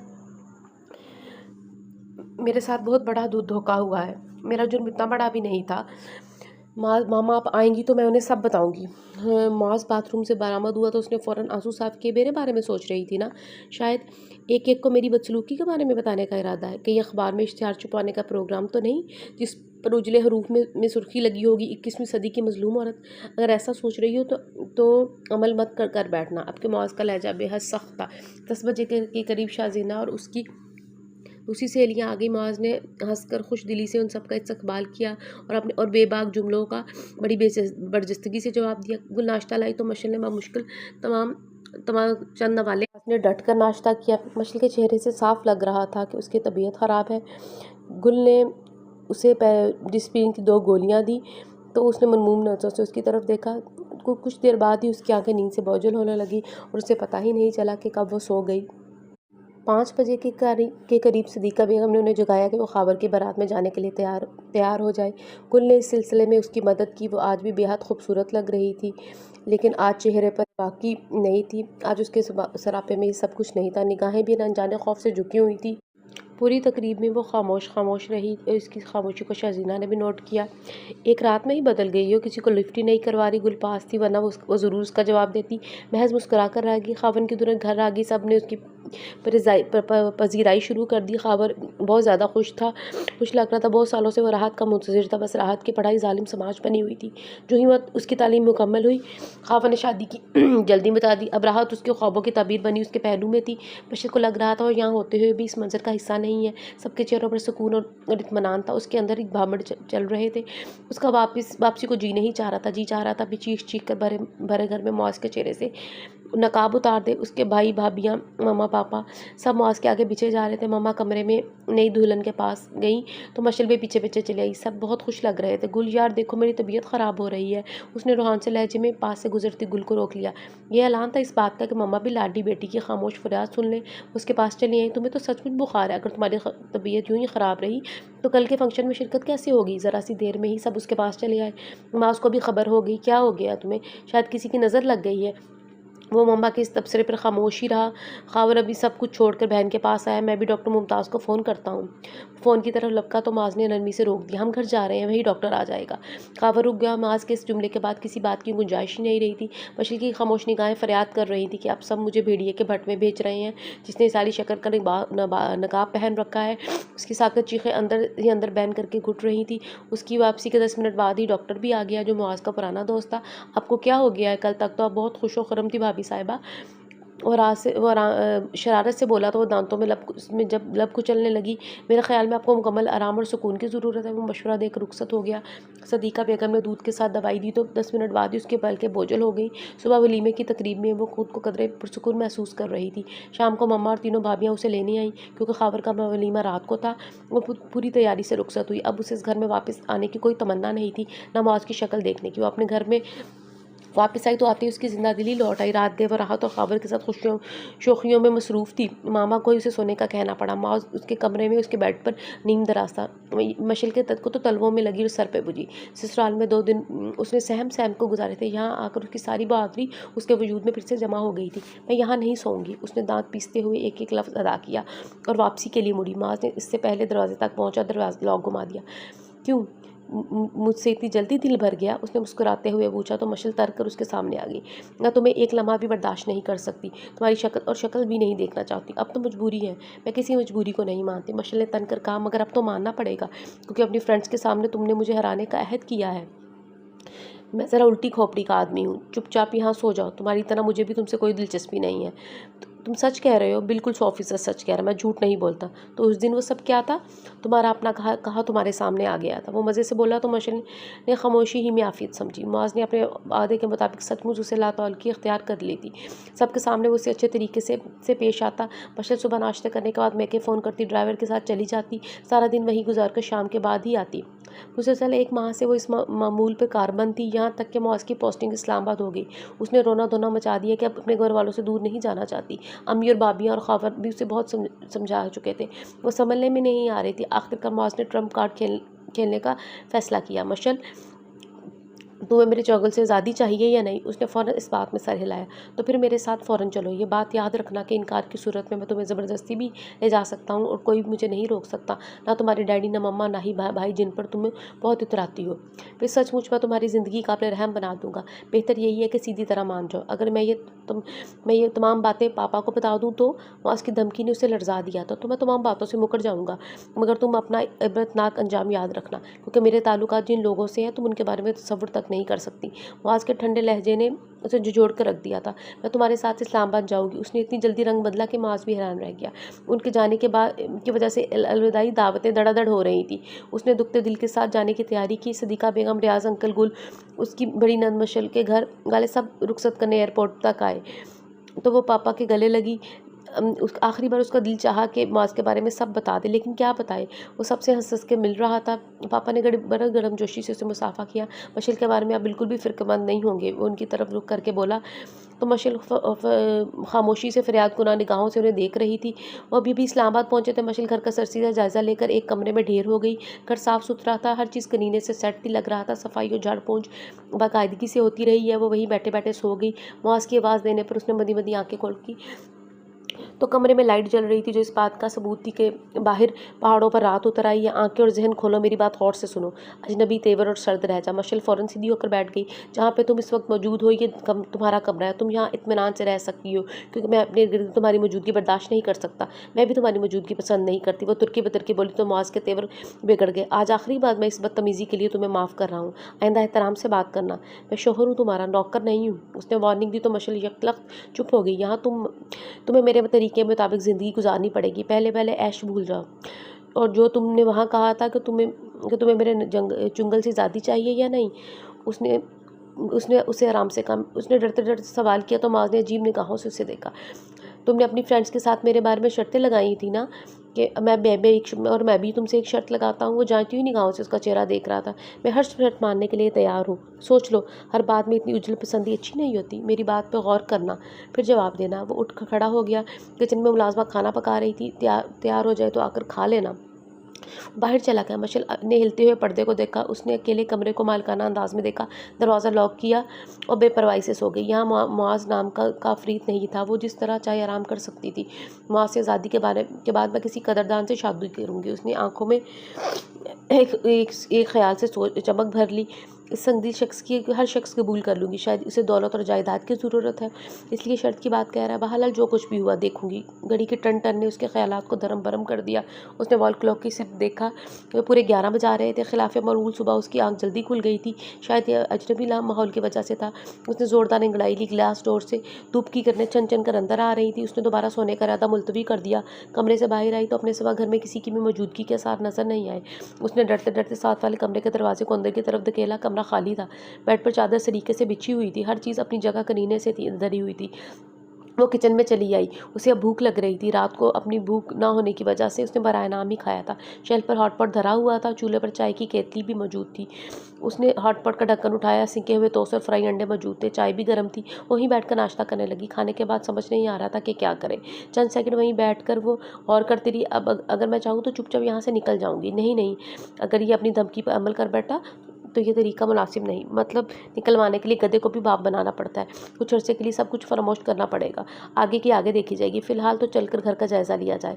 उसने एक एक कोने को झांका, एक एक जगह देखी। थक हार कर फिर बैठ गई। मास के कमरे में स्टीरियो पड़ा था, साथ कैसेट रैक भी था। वो म्यूज़िक से लुत्फ़ होने लगे। पुराने गाने तो कुछ देर बाद ही वो बोर हो गई। कैसेट बदल कर दूसरी कैसेट भी बदली, जो वो भी सदियों पुराने गानों की थी। झिझिलाकर स्टीरियो ऑफ कर दिया। वो खामखा वो कपड़ों की अलमारी खोलकर खड़ी हो गई। मास के तमाम कपड़े इस्तीशुदा हालत में लटक रहे थे। एक दराज में नकदी और क्रेडिट कार्ड और विजिटिंग कार्ड के साथ स्याह रिवॉल्वर भी पड़ा था। गोया इसका इम्तिहान ले रहा था कि आओ मुझे उठाओ, इस्तेमाल करो। मशल उसे हाथ लगाते हुए डर गई। अगर ये मेरे कब्जे में आ जाए तो मैं आज से अपनी तौहीन का बदला ले सकती हूँ। वो रिवॉल्वर वहाँ से उठाकर अपने कमरे में छुपाई। बेचैनी छुपाए नहीं छुप रही थी। हाथ पाँव भी कांप रहे थे। 12 बजे का वक्त था जब बैरूनी गेट खुलने की आवाज़ आई। सफाई करने और खाने पकाने वाली औरत मास के साथ आ रही थी। मशल फ़ौरन सामने से हट गई। थोड़ी देर बाद वो औरत जिसे मास मासी रशीदा के नाम से मुखातिब करता था उसे बुलाने आई। मास साहब आपको बुला रहे हैं, खाना तैयार है। रशीदा तमाम काम से बैठकर रुखसत हो गई। मशल ने रिवाल्वर तकिए के नीचे रखा हुआ था, वहाँ से निकालकर उसने बरामदे में पड़े इस्त्री स्टैंड पर धुले हुए कपड़ों के नीचे छुपा दिया। यहाँ से मास को निशाना बनाना आसान लगता था। वो उसकी तरफ रुख फेरे कुर्सी पर बैठा था। मशल ने डरते डरते रिवॉल्वर दुपट्टे के नीचे छुपा लिया। वो मुआज़ के पीछे चंद फुट के फासले पर खड़ी थी। जब मुआज़ ने अचानक उसकी तरफ रुख फेरा, मशल के हाथों से रिवॉल्वर अचानक छूट कर नीचे जा गिरा। मुआज़ की आंखों में पहले हैरानी और फिर तफक्कुर के जज्बात उभरे। खूब, बहुत खूब, तुम मुझे कत्ल करना चाहती हो, यानी मुझे रास्ते से उठाना चाहती हो। इत्तलान अर्ज़ है कि इसका चैम्बर खाली है, अगर एक गोली भी नहीं है। तुम्हें मायूसी ही हुई। अब मेरी शर्त भी सख्त हो गई है। मैंने तो तुम्हें रिलीफ देने का सोच लिया था, पर इस हरकत के बाद तुम किसी भी रायत की काबिल नहीं हो। तुमने मेरी इजाज़त के बगैर मेरे कमरे की तलाशी ली, मेरा रिवॉल्वर चुराया और मुझे मारने के इरादे से। तुम्हारे जराइम पहले ही कम संगीन नहीं थे। अपनी उसकी रोनाइयों से मेरा ईमान डगमगाने की कोशिश की। रियाज अंकल और खावर के सामने रो रो के कहा मैं तुम्हें नज़रअंदाज करता हूँ। तुमने मेरे साथ मोहब्बत का ढोंग रचाया। अब्बू ने रियाज अंकल की लाडली बेटी की ख्वाहिश पर मजबूर होकर मुझे भी मजबूर कर दिया। और अब जब शादी हो गई थी, तुम्हें अच्छी बीवियों की तरह मेरा दिल जीतना चाहिए था, मेरी खुशनुदी हासिल करना चाहिए थी, ना कि मुझे कत्ल करने की ठान ली। आखिर तुम चाहती क्या हो? मास ने चबा चबा कर हर एक लफ्ज़ अदा किया। अब आप जो कहेंगे वही करूँगी। मसलन क्या करोगी? अच्छी बीवी बनकर दिखाऊंगी। कैसे? मास का लहजा और अंदाज उसे पानी पानी कर गया। आपका दिल जीतने की कोशिश करूंगी। वो क्यों? आप जो कह रहे हैं। बहुत खूब, बहुत खूब, यानी मेरे कहने की हैसियत आपके नज़दीक इतनी अहम हो गई। मौज दिल खोल कर हंसा तो उसे खफत के मारे रोना आ गया। माज की निगाहों से उसकी अश्क पोशीदा न रह सके। चलो ठीक है, तुम मेरा दिल जीत कर दिखाओ। ये सबसे आसान तरीन शर्त है। वो गहरी निगाहें बगौर उसके चेहरे पर गाड़ते हुए बोला, ये तो बहुत मुश्किल काम है। क्यों? मुझे या मेरे दिल को जीतना क्यों मुश्किल है? तुम्हारे पास एक होशरबा सरापा है, खूबसूरती है, उसके बावजूद भी मुझे जीतना मुश्किल है। ये बात हजम नहीं हो रही। ये चीज़ें किसी भी लड़की के पास हो, वो आसानी किसी भी काट के उल्लू जैसे मर्द को ज़ेर कर सकती है, अपनी हर बात मनवा सकती है। तुम ये इरादे लेकर तो मेरे घर में, मेरी ज़िंदगी में शरई रिश्ते से बनकर आई थी। वो नज़र टेबल के कोने पर जमाई बैठी थी। मौज की किसी भी बात को जुलाना उसके बस की बात नहीं थी। आपको कैसे जीता जा सकता है? उसने खासा अहमकाना सवाल किया तो एक बार फिर मौज को हंसी आ गई। तुम्हें वाकई मुझसे मोहब्बत होती तो इस सवाल का जवाब देना मुश्किल नहीं था। वो मुतासिफ लहजे में बोला, मेरे जहन में कुछ नहीं है, अगर आप गाइड करें तो। उसने मासूमियत की हद कर दी। अच्छी बात है, अब मुझे गाइड भी करना पड़ेगा। अगर मैं आपको कि आपकी शर्त पूरी कर दूँ तो फिर क्या करेंगे? तुम सवाल बहुत करती हो, वैसे ख़ासा दिलचस्प सवाल है, हो सकता है मैं तुम्हें हमेशा के लिए अपने पास रख लूँ। नहीं, नहीं, आप अपनी ही बात भूल गए हैं। याद है आपने कहा था कि अगर मेरे साथ इस्लामाबाद चलोगी मैं तुम्हें तलाक दे दूँगा। वो घबरा कर बोली। माँ उसका चेहरा चंद सानियों के लिए सुर्ख हो गया, लेकिन जल्दी उसने अपने आप पे काबू पा लिया और नॉर्मल हो गया। मैं अपनी बात बिल्कुल भी नहीं भूला हूँ। वैसे मुझसे तलाक के बाद तुम क्या करोगी? मैं किसी अच्छे से आदमी से शादी करूँगी जो मुझसे सच में मोहब्बत करता हो। वो साफ गोई से बोली तो मुआज़ ने ठंडी सांस ली। इससे दो बातें ज़ाहिर होती हैं, एक तो ये कि मैं अच्छा आदमी नहीं हूँ, नंबर दो तुमसे मोहब्बत नहीं करता। फिर तुमने मुझसे शादी क्यों की? मुआज़ का सवाल चुभता हुआ था, वह खामोशी रही। उसकी मुसलसल खामोशी से वो उकता गया और खुद ही बोला, तुम्हारे पास इस सवाल का जवाब नहीं है, हो भी नहीं सकता। बहरहाल तुम अच्छी बीवी बनने की प्रैक्टिस शुरू करो, मैं तुम्हें आज़ाद कर दूँगा। माज़ उठकर चला गया तो मशल ने जान छूटने पर इत्मीनान का सांस लिया। खासी देर से टेलीफ़ोन पर हँस-हँस के किसी से बात कर रहा था। 2-3 दिन से उसने गुल और अम्मा का नाम लिया। 2-3 बार उसने गुल और अम्मा का नाम लिया। वो जान गई कि मौज़ घर पर बात कर रहा है। वो भी सबसे बात करने के लिए बेताब हो गई थी। मौज़ फ़ोन करके पलटा तो वो तीर की तरह टेलीफ़ोन सेट की तरफ गई। इससे पहले कि वो नंबर डायल करती, मौज़ ने उसके हाथ से रिसीवर ले लिया। वो हक्का-बक्का रह गई। किसको फ़ोन करने का इरादा है? मैं सब घरवालों से बात करना चाहती हूँ। एक बार भी मुझे किसी ने नहीं पूछा कि मैं ज़िंदा हूँ या मर गई हूँ। तुम फ़ोन पर किसी से भी बात नहीं करोगी, ना मेरे घर वालों से, ना अपने घर वालों से। ये मेरा हुक्म है। वो रोब रह वो बोला तो मशल अफ़सरदा सी हो गई। ये अच्छा नहीं है।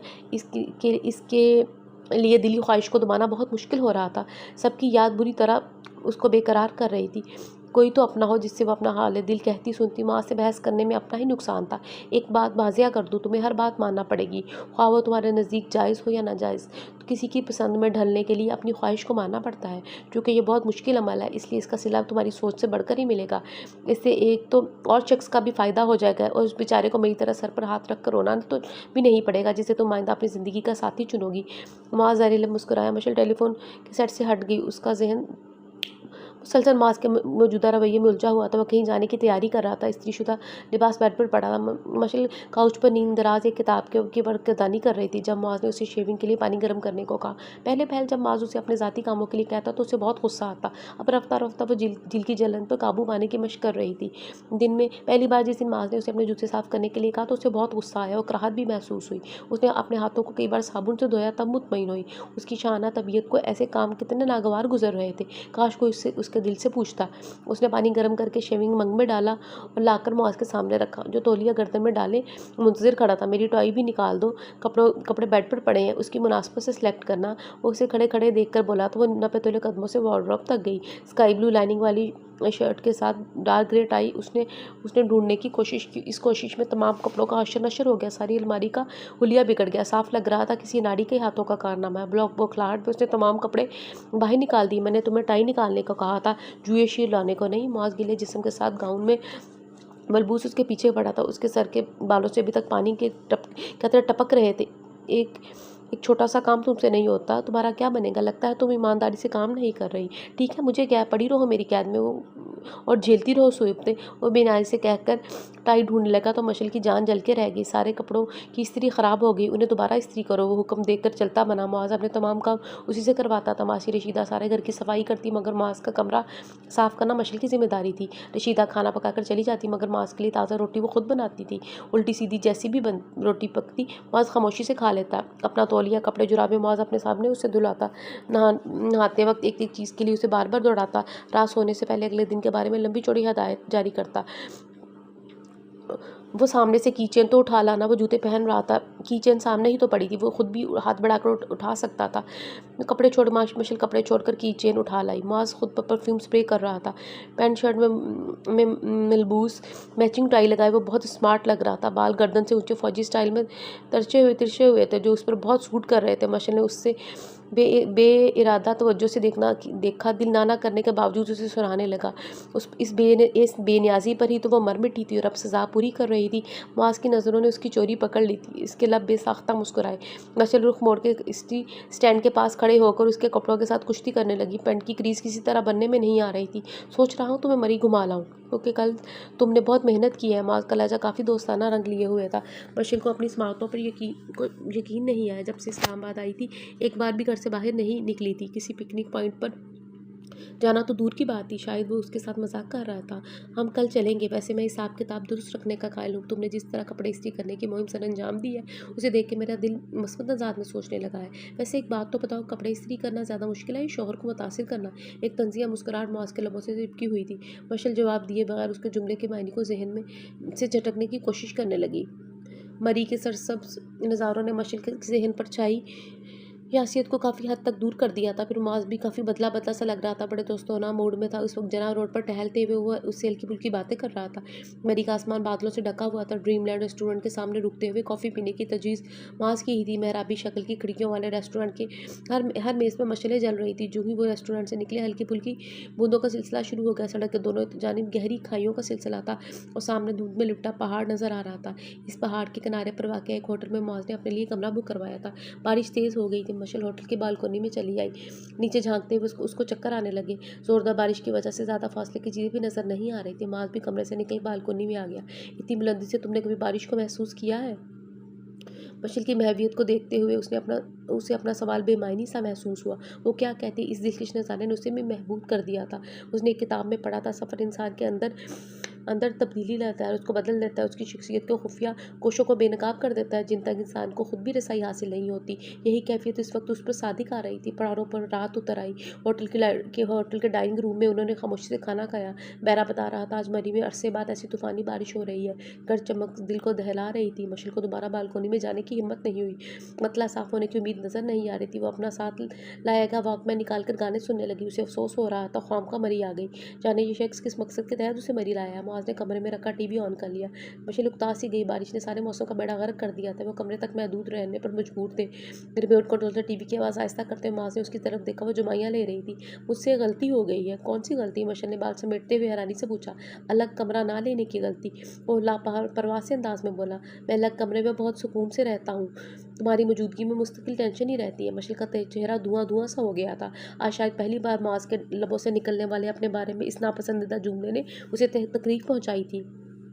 फिर आप इस अज़ाब से छुटकारा क्यों नहीं पा लेते? इस सवाल का जवाब अभी नहीं दूंगा। फ़िलहाल तुम्हारे लिए एक और खुशखबरी है। क्या?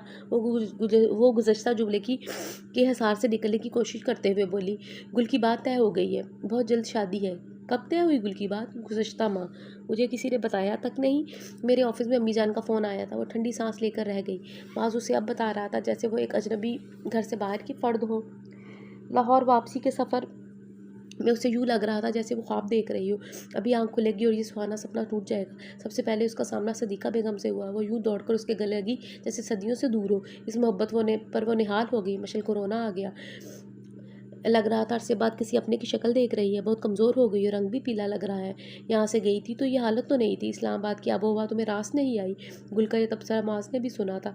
वहाँ ये एक जालिम दौर की कैद में थी। माज का खुशौकी से कहा गया जुमला उसे तीर की तरह लगा। वो बेचैनी से सुबह का इंतजार कर रही थी। माज उसे खुद मेके लेके गया। मम्मा से मिलते हुए उसकी आंखें बरस पड़ी। भाई भाभियाँ पापा सब उससे मोहब्बत से मिल रहे थे। इस मोहब्बत की तो वो जैसे जन्म जन्म से तरसी हुई थी। रात बहुत प्यारी लग रही थी। उसका भरा भरा जिस्म आने वाली खुशखबरी का अभी से ऐलान कर रहा था। माज दूसरे दिन इस्लामाबाद के लिए वापस फ्लाई कर गया। मशल ने उसे खुदा हाफिज़ कहने की जहमत भी गवारा नहीं की थी। वो मेके में ही थी। उसे राहत से ढेरों बातें करनी थी। राहत के पास भी उसे सुनाने के लिए लातादाद किस्से थे। खावत की मोहब्बतें, उसकी शौकियाँ, उसके ज़ाहिर जज्बात के नतने अंदाज ने राहत को अपना असीर कर रखा था। मम्मा पापा भी उससे बेहद खुश थे। वो एक ज़िम्मेदार बहू और बीवी का रोल बखूबी निभा रही थी। अपनी इकलौती नंद के लिए भी उसके ख्यालात बहुत मुस्बत थे। नौकरों के होते भी हुए भी वो खावर के ज़ाती काम अपने हाथ से करती। उस रोज़ मशल ने उसे खावर के मोज़े और रुमाल उठाइयाँ धोते हुए देखकर बहुत अजीब सा लगा और उसने फ़ौरन उसे कहा, भाभी रखें ये मुलाजिम किस मर्ज़ की दवा है? चंदा, ये सब मेरे फ़राइज़ में शामिल है। उसने नरमी से कहा। तो एक बार फिर मशील को सख्त हैरत हुई। ये इतना अहम फरीज़ा तो नहीं है। मेरे नज़दीक यही है फ़रीज़ा है। मैं ख़ावर के ये काम मुलाजिम भी बेशक कर सकते हैं, मगर जिस मोहब्बत से मैं करूँगी वो उनके बस से बाहर है। फिर ख़ावर भी कहते हैं कि तुम्हारे हाथों से किए गए एक एक काम में मुझे तुम्हारी महक महसूस होती है। यकीन करो, उनका ये एक जुमला सुनकर मेरी सारी मेहनत वसूल हो जाती है। रात को ये ख़ावर कि ऑफिस के पहन के जाने वाले कपड़े प्रेस कर देती हूँ। सुबह एक खुशगवार सी हलचल मची होती है, ख़ाबर ज़रा-ज़रा से काम के लिए मुझे आवाज़ें देते हैं। यह एहसास ही मेरे लिए खुशकुन है कि वो मुकम्मल तौर पर मुझ पर निसार करते हैं। उसका एक-एक लफ्ज़ ख़ाबर पर एतमाद और एतबार का इज़हार कर रहा था। मशल मेके आई तो पुरानी दोस्तों से मुलाकात का शौक़ भी जाग उठा, जिसमें सर-ए-फ़हरिस्त शहज़ीना थी। गुज़श्ता महीने शहज़ीना की शेख इस्माइल के बेटे के साथ शादी हो गई थी। शेख इस्माइल का कारोबारी हलकों में बहुत नाम था। शहज़ीना अपने घर पर ही मिली, कीमती कपड़ों में मलबूस नफीस सा ज्वेलरी सेट पहने शहज़ीना किसी बड़े आदमी की बीवी नज़र आ रही थी, मगर उसका चेहरा बुझा-बुझा सा था और बेरौनक था। शुक्र है तुम्हारी शक्ल तो देखने को मिली। उसके अंदाज से पुरानी अपनाई मफकूद थी, जिसका सबब वो शादी में शिरकत ना करना समझी। इतने बड़े घर में शहीना सिर्फ अपने शौहर और ससुर के साथ रहती थी, उसकी सास हयात नहीं थी। आसिम के दोनों बड़े भाई अलग रहते थे। शहज़ीना ने उसकी आमद पर काफ़ी एहतमाम किया, बस सदस्रार एक-एक चीज़ खिलाई और फिर उसे अपनी शादी की तस्वीरें और मूवी दिखाई। तस्वीरों में दिखाई देने वाले आसिम को देखकर उसे दुख सा लगा। शहज़ीना के साथ वो बिल्कुल भी सूट नहीं कर रहा था। हल्का पक्का सा रंग और आम से नकूश। उसके मुकाबले में शहज़ीना कई गुना दिलकश और खूबसूरत थी। शाजी, क्या वाकई तुम्हारी आसिम के साथ मोहब्बत की शादी है? मशील को यकीन था कि जवाब नफ़ी में आएगा, मगर उसे हाँ सुनकर हैरत हुई। आसिम मुझसे बहुत ज़्यादा मोहब्बत करते हैं, मगर अब शादी से पहले की गई हिमाकतें सोचकर बहुत शर्मिंदगी होती है। मैं आजकल एक ऐसे अजाब में गिरफ्तार हूँ कि दिन रात कांटों पर बसर हो रहे हैं। उसकी आवाज़ में दबा दबा सा खौफ साफ महसूस किया जा सकता था। क्या हुआ है तुम्हारे साथ? मुझे साफ साफ बताओ। मिशेल उसकी उतरी हुई सूरत देखकर परेशान हो गई। शाजीना ने उठकर ड्राइंग रूम से बाहर झांका, फिर उसे अपने बेडरूम में ले आई। काफ़ी देर वो सर झुकाए अल्फाज का इंतखाब करती रही। उधर मशल की बेकरारी अरूज पर थी। तुम्हें शहराम याद है ना, जो फाइनल ईयर में हमारे साथ था? वो सुर्ख स्पोर्ट्स कार वाला। शहजीना ने याद दिलाया तो एकदम उसके जहन की स्क्रीन पर शहराम की छवि लहराने लगी, जिसके साथ शहजीना ने दिल लगी की थी, और वो खुद भी कई शरारतों में उसका हिस्सेदार थी।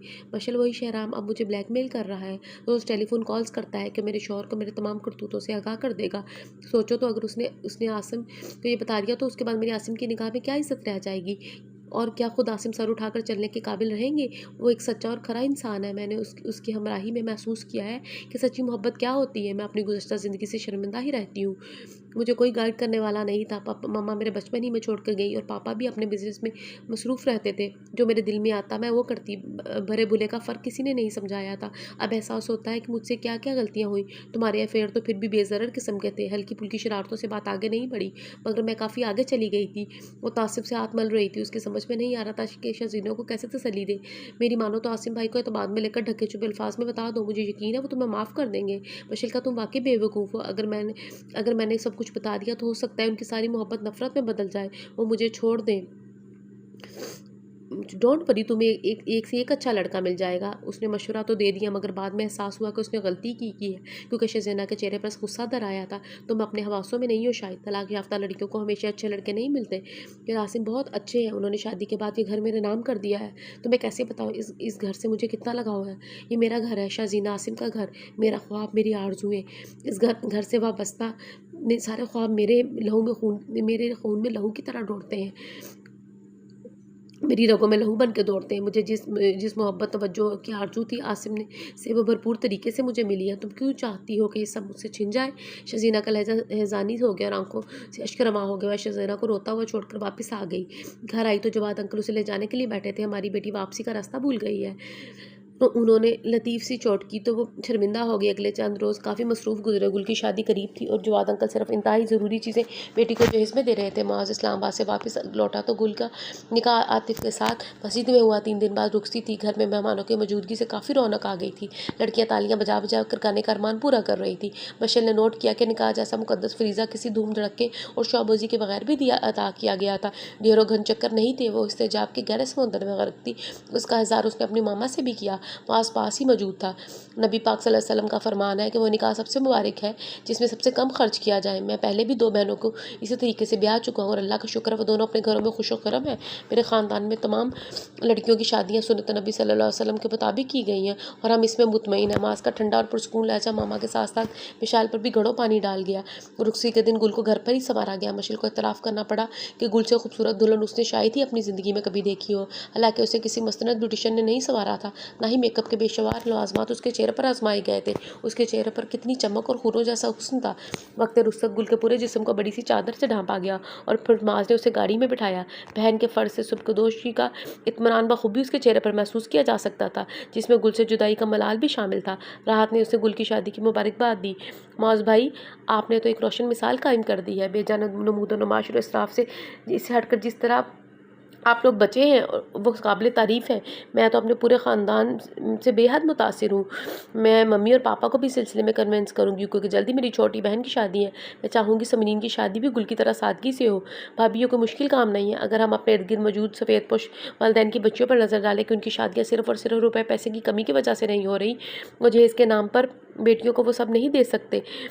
इस महरूमी की वजह से उनकी बेटियां घर बैठे बैठे बूढ़ी हो रही हैं। अगर शादी पर कोई मेहंदी माइयों वगैरह की रस्में नहीं हो और मूवी फोटोग्राफी की दीगर फजूलियात में माल खर्च करने ना किया जाए तो पैसा बचाया जा सकता है और इससे 2-3 लड़कियों की शादी आसानी से हो सकती है। माज के गहरे लहजे से माशरे की खुदगर्जी का चेहरा अया हो रहा था। माज की खाला की बेटी सदीका बेगम के पास ही थी, जिनका ब्लड प्रेशर लो हो गया था। उन्होंने गुल की जुदाई का असर लिया था। मशल ने फौरी इलाज के लिए ग्लूकोज मिले पानी में नमक मिलाकर उन्हें पिलाया। उसके पास बैठकर उनका सर दबाने लगी। उन्हें मशल से बेहद लगाव था और वो भी से गुल की तरह ही चाहती थी। वो सोई तो मशल उनके पास से चुपचाप उठाई। सारे मेहमान जा चुके थे, सिर्फ मशल की बड़ी नंद बच्चों समेत रुक गई थी। सुबह उन्हें भी चले जाना था। मौज अफशा की 2.5 साला मोमना के साथ खेल रहा था। मशल को शदीद नींद आ रही थी। तीसरा दिन था कि नींद पूरी होने में नहीं आ रही थी। बेड पर मोमिना माज के साथ शरारतों में मगन थी। इससे खेलते हुए बिल्कुल घरेलू सा मर्द लग रहा था। मशल को देखकर वो हिरनियों की तरह बाहर भाग गई। अम्मी सो गई हैं? उसने तकिया पीछ के सट करके नींद दराज होते हुए पूछा तो उसने इस बात में सर हिलाया। जी सो गई हैं, मैंने आते हुए उनका बीपी चेक किया था तो नॉर्मल था। उसका लहजा आम सा था। बहुत सादतमंद बहू बन गई हो, लगता है अब जल्दी तुम्हारी ख्वाहिश पूरी करनी पड़ेगी। वो आहिस्तगी से बोला, कौन सी ख्वाहिश? मुझसे रिहाई वाली। आफ्टर ऑल मेरी कैद में नाकाबिल रहम जिंदगी गुजार रही हो तो हम खुशियों के दरवाजे तुम पर बंद हो चुके हैं। मौज ने जानबूझकर अपने लहजे को दुखी सा बनाया। अगली बार जब वापस आऊँगा तो तुम आज़ादी की फिजा में सांस लोगी। तब तक इंतज़ार करो, ख्वाब देखो। अगर तुम्हें नागवार ना गुजरे तो क्या मेरा सर दबा सकती हो?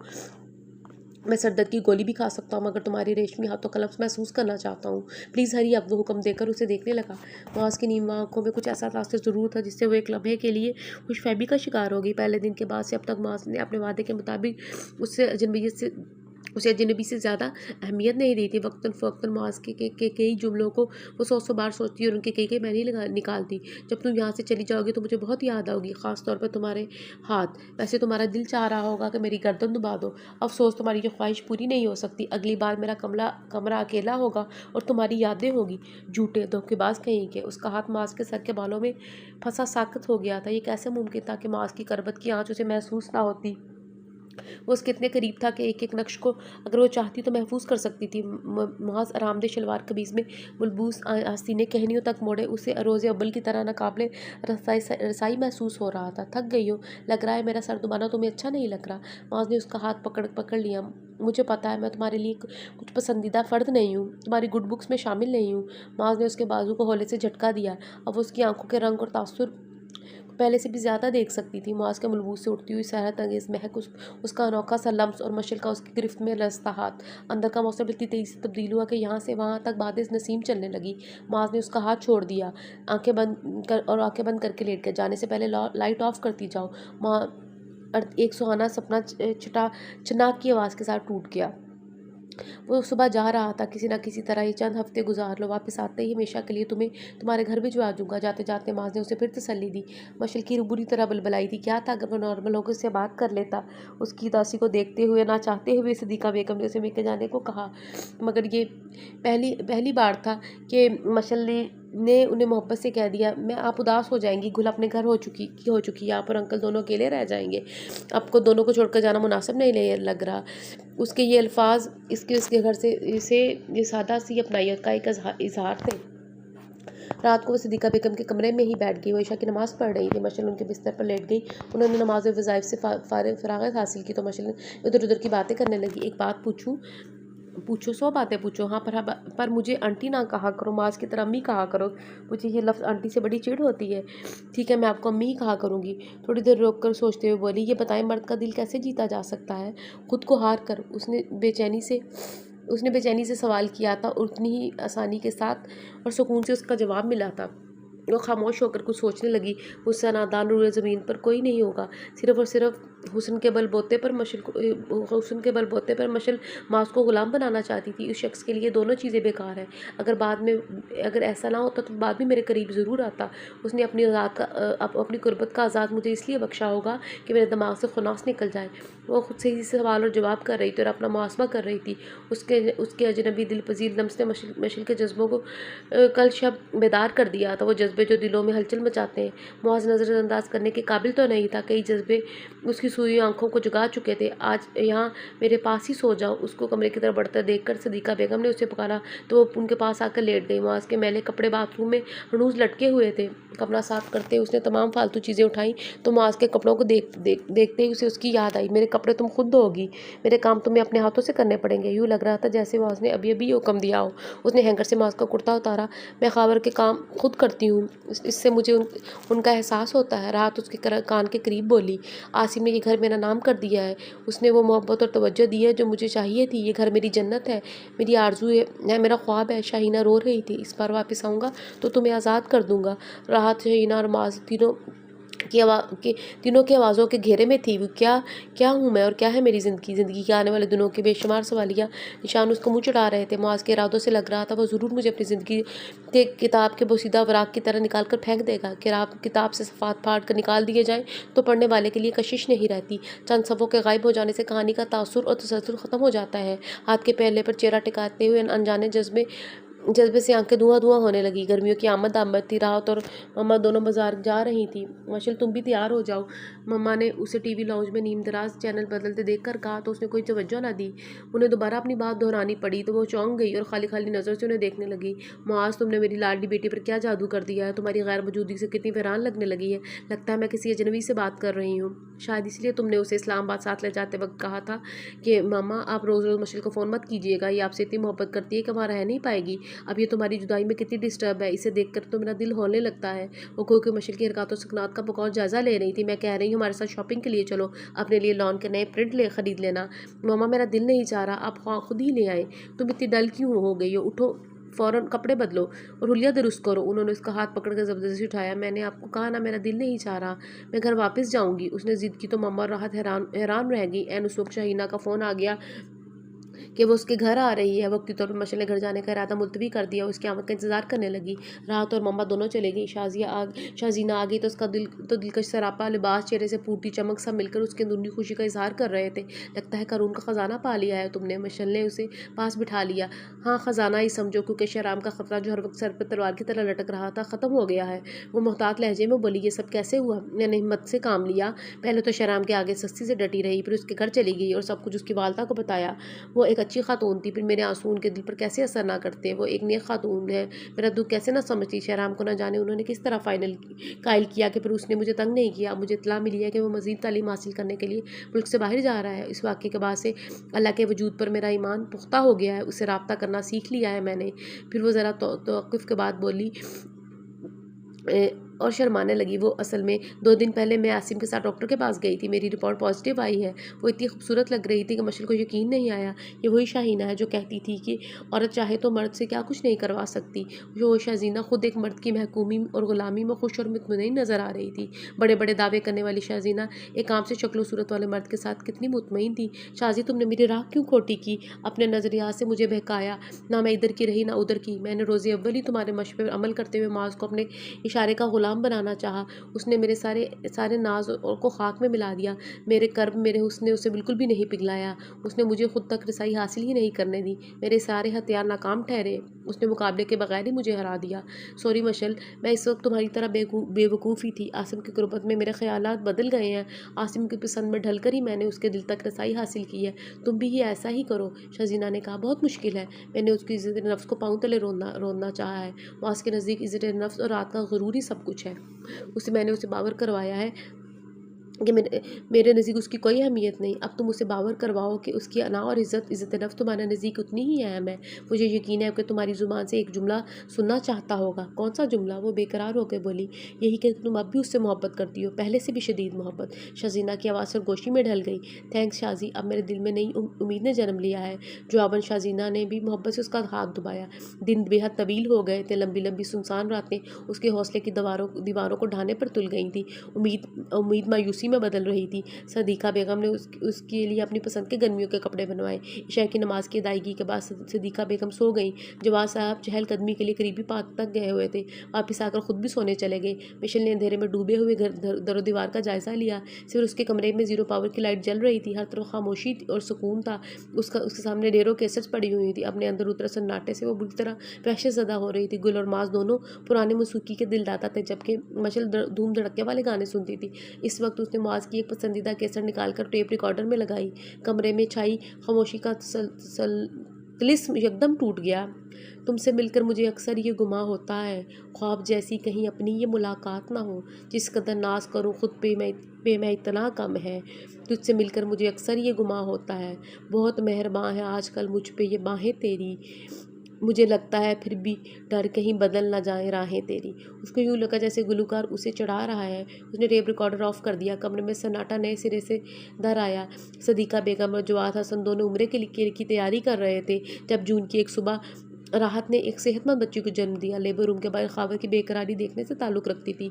मम्मा ने फ़ोन पर मशल को इतला दी तो वो इस वक्त सदीक़ा बेगम के साथ अस्पताल पहुंच गई। ख़ावर ने चंद घंटे की बच्ची को बड़े मज़े से गोद में लिया हुआ था। सबके मुस्कुराते फ़िक्रे का निशाना बना हुआ था। मशल ने बच्ची को भाभी भाई की गोद से लिया। उफ कितनी प्यारी है, इसके रुखसार कितने फूले और नरम से हैं। इसने गुड़िया के रुखसार पर मोहब्बत भरा बोसा दिया। माँ बनने में जल्दी किया आपने, पर अच्छा किया। मशल ने राहत को मुस्कुराती हुई निगाहों से देखा। तुम क्यों देर कर रही हो? राहत ने उधार रखने की बिल्कुल भी कायल नहीं थी। राहत ने कहा, माज बहुत चाहता है तुम्हें। गुल की शादी पर यह सवाल मैंने उससे भी किया था। कह रहा था मशल बहुत नाजुक है, मैं इतनी जल्दी उस पर जिम्मेदारियों का बोझ नहीं डालना चाहता। मशल की आंखें जलने लगी थी। वो उसके कमरे से बाहर आ गई। सदीक़ा बेगम जवाद साहब के ज़रूरी सामान की पैकिंग हो चुकी थी। उन्हें शाम की फ़्लाइट से सऊदी अरब जाना था। चंद हफ्ते के लिए कहकर जाने वाला 4 माह बाद लौटा था। उसे उसकी अचानक आमद के बारे में बिल्कुल भी मालूम नहीं था। मौज एयरपोर्ट पर ही वालिदैन से मिला। गुल और अफशा भी एयरपोर्ट से ही अपने घर के लिए वापस हो गई। मेरे बगैर दिन कैसे गुजरे? माज ने फ्रेश होकर उससे पूछा। मशल का दिल चाहा कि कह दे, बहुत बोर, फीके और बेरंग। उसने जवाब देने के बजाय उससे सवाल किया, आपका वक्त कैसा गुजरा? बहुत अच्छा, खुद को पहले से ज़्यादा फिट महसूस कर रहा हूँ। तुम्हारे सामने हूँ, देख लो। उसने अपनी तरफ इशारा किया, लेकिन वो उसकी तरफ देखने से डर रही थी। उसे पता था माज उसकी चोटी पकड़ लेगा और उसकी निगाह पलट कर वापस आने से इनकार कर देगी। वो ऐसा ही साहिर था। मैं खाना लगा रही हूँ, अब हाथ धोकर आ जाए। वो निगाह चुराते हुए पलट गई। दिन ब दिन सुगड़ खातून बनती जा रही हो, निवाला मुंह में रखते ही उसने तारीफी फिक्रा कहा। मौज खाना खा रहा था। मशल खामोशी से ड्राइंग टेबल की चमकती हमवार सतह पर हाथ फेरने लगी। उसकी मखरूती सफ़ेद हाथ क्यूटेक्स से बेनियाज थे। चेहरा मेकअप से मुबरा साफ सुथरा था। आंखों में काजल की तहरीर ज़रूर पड़ी जा सकती थी कि वो मशल तो नहीं लग रही थी जिसे मौज ने पहली बार देखा था। उसकी झुकी आंखों में शिकस्त खुर्दगी वाजिया थी। टेबल समेट कर उसने माज के कपड़े बैग से निकाल के अलमारी में रखे। तुम्हें ये काम, मेरा मतलब है ये सब घटिया काम करते हुए कोफ्त नहीं होती? काफ़ी देर से उसे खामोशी से खड़ा देख रहा था। अचानक पीछे से आकर बोला तो वो डर गई। जी नहीं, अब मैं आदी हो गई हूँ। इस मुश्किल पसंद मर्द को उसने आसान सा जवाब देकर अपने तई लाजवाब करना चाहा। ये सिर्फ आदत है या? वो कहते कहते रुक गया। मशल ने एक नज़र उसकी तरफ देखा, फिर नज़रें झुका ली। आपको क्या अंदाज़ा है? मैं क्या कह सकता हूँ? अपने दिल का हाल तुम ही बता सकती हो। दिल भटक भी तो सकता है, अकल हमरा हो तो दिल नहीं भटकता। माज बरजस्ता बोला तो उसे देखकर रह गई। आप ठीक कह रहे हो, और मैं खुद गलत हूँ? उस सवाल का जवाब उसके पास नहीं था। वो वहीं से बाहर निकल आई। वो बरामदे में बैठ गई। सीढ़ियों पर धरे गमलों के साथ बैठी हुई थी। चांद बहुत रोशन था। हवा बिल्कुल रुकी हुई थी। क्यारियों में उगे अनवां इकसाम के फूलों की खुशबू फिजा में घुली हुई महसूस हो रही थी। वहाँ उसने टीवी लगाया हुआ था और आवाज़ बाहर तक आ रही थी। उसके ध्यान का तसलसल बार बार टूट रहा था। उसे वहाँ बैठे काफ़ी देर गुजर गई थी। दिल में उम्मीद थी कि शायद अभी माज उसे ढूंढता हुआ आएगा, क्योंकि अंदर से टीवी चलने की आवाज़ अभी तक आ रही थी। काफ़ी देर गुजर गई तो उसे मायूसी होने लगी। वो अंदर आई और टीवी लाउंज में झांका। माँ सोफे पर कुशन बाजुओं में दुबाए जाने कब सो चुका था। टीवी इस वक्त चल रहा था। नीचे कारपेट पर तमाम कुशन बिखरे हुए थे। उसने सब कुशन अपनी जगह पर रख के टीवी ऑफ कर दिया। तब भी मुआज़ की नींद में कोई खलल नहीं पड़ा। सोने का अंदाज़ बता रहा था कि वो काफ़ी थका हुआ है। क्या मैं उसे जगा दूँ ताकि सुकून से अपने बिस्तर पर जाकर सो जाए। मुआज़ के कंधे की तरफ उसका बढ़ता हुआ हाथ वहीं रुक गया। उसकी बोलती निगाहें महव ख्वाब थी। टी शर्ट के ऊपरी तमाम बटन खुले हुए थे। सर के ऊपर बिखरे बाल और मजबूत बाजुओं में जकड़ा कुशन। उसे न जाने क्या हुआ। उसने मुआज़ की गिरफ्त से वो कुशन खींच कर निकाला। मुआज़ अचानक उठकर बैठ गया। मशल अपनी झोंक में कुशन समेत सोफे के पास गिर सी गई। मुआज़ की खुमार आलूदा नींद से बोझिल आंखों से में सवालिया निशान था और उसकी तरफ उठी हुई थी। वो सीधी होकर बैठ गई। असल में मैं आपको जगा रही थी। क्या अंदाज है। कुशन बेचारे पर यूं मुश्किल सितम किया जा रहा था जैसे मेरी महबूबा हो। मुआज़ ने जाने उसे क्या बावर कराया था और वो उठकर अंदर गया तो मशल भी उसके पीछे पीछे आई। पूरा घर खाली है, जहाँ मर्जी आए सो जाओ। वो दरवाज़ा बंद करना चाह रहा था। आपके अलावा घर में कोई नहीं है, मुझे डर लगेगा। वो लिजाजत से बोली। जब तुम्हें यहाँ से जाना है तो फिर ख्वामख्वाह उसकी अधूरी बात का मतलब जान गई थी। मैं यहाँ से कहीं नहीं जाना चाहती। उसने तमाम तर झिझक बलाए ताक रखते हुए कहा। वो क्यों? अब तुम यहाँ से क्यों नहीं जाना चाहती? इस अचानक तब्दीली का सबब मालूम कर सकता हूँ? कल तक तुम आज़ादी के लिए बेचैन थी, मेरी मिन्नतें कर रही थी, मेरी शक्ल से तुम्हें नफरत थी, मगर मैं तुम्हारा मुतालबा नहीं भूला हूँ। इस वक्त रात है, वरना मैं भी तुम्हें अभी छोड़ आता। वहाँ के लहजे में कमाल की बेनियाजी थी। आप सब बेहिस्से इंसान, शायद ही इस दुनिया में कोई दूसरा हो। आप समझ कर भी अनजान बन रहे हैं और इसकी अनजान बनने की अदाकारी कर रहे हैं। आपका दिल जीतने के चक्कर में मैं खुद को हार चुकी हूँ। मैं आपको सचमुच मोहब्बत से जीतना चाहती हूँ, मगर मुझे पता है मैं आपका दिल नहीं जीत सकती। मैं आपके म्यार तक नहीं पहुँच सकती। काश मैं उस दिन आपसे ना मिली होती, आपको नज़रअंदाज कर दिया होता, आपको हराने का अहद ना किया होता तो ये ना होता। उसकी आंखों से आंसू रवानी में बहने लगे और बिला सोचे समझे थके नए अंदाज में अपनी शिकस्त का ऐलान कर रही थी। क्यों ना मुझे मिली होती, क्यों ना मुझे नज़रअंदाज किया होता, क्यों ना मुझे हराने का अहद किया होता। अगर ये सब ना होता तो तुम मुझे कैसे मिलती, मेरे रंग और मेरे आइडियल के रूप में कैसे ढलती। मुआज़ का लहजा बहुत बामायनी था। खावर की बेवकूफ़ और लाडली बहन मुझे भी चंद मुलाकातों में अच्छी लगने लगी थी। बस उसके दिमाग की झाड़ पूंछ और पॉलिश की ज़रूरत थी। तभी तुम्हें इस्लामाबाद ले गया ताकि देखूँ तुम क्या कर सकती हो। और इस सिलसिले में मुझे खावर और आंटी का एतमाद भी हासिल था। इन 4 महीनों के दौरान मुझे उन्होंने कई बार फ़ोन करके कहा कि वापस आ जाओ, मेरी बेटी तुम्हारे बगैर बहुत उदास है। मैं अपने ज़र्फ़ और तुम्हारी मोहब्बत का इम्तहान ले रहा था। मेरा ख्याल था तुम सुधरने में काफ़ी वक्त लोगी, मगर मेरा ख्याल तुमने गलत साबित कर दिया। मुआज़ उसे बाजुओं के घेरे में लेकर कमरे में आ गया और दराज खोलने लगा। नीले मखमले की इसके अंदर बेहद खूबसूरत सा ब्रेसलेट था। ये मैं तुम्हारे लिए ख़रीद कर लाया था, मगर 11 माह बाद देने की नौबत आई है। अब भी ना देते। वो मुआज़ के हाथ से ब्रेसलेट पहनते हुए कदरे खफी से देख कर बोली। क्यों ना देता? तुम हार कर भी जीत गई, इनाम तो मिलना ही था। ये एतराफ़ उसके अंदर तक से शारी दौड़ा गया। मुआज़ के कंधे पे सर रख कर अपनी हारी हुई बाजी पर नाज़ा थी। तो बताइएगा मेरे फ्रेंड्स कि आपको ये नावल कैसा लगा, और अगर आपको ये नावल अच्छा लगा तो प्लीज़ लाइक कीजिएगा, कमेंट भी कीजिएगा और मेरे चैनल को सब्सक्राइब भी कीजिएगा। इंशाल्लाह बहुत जल्द मिलेंगे किसी बेहद अच्छे नावल के साथ। अल्लाह हाफ़िज़।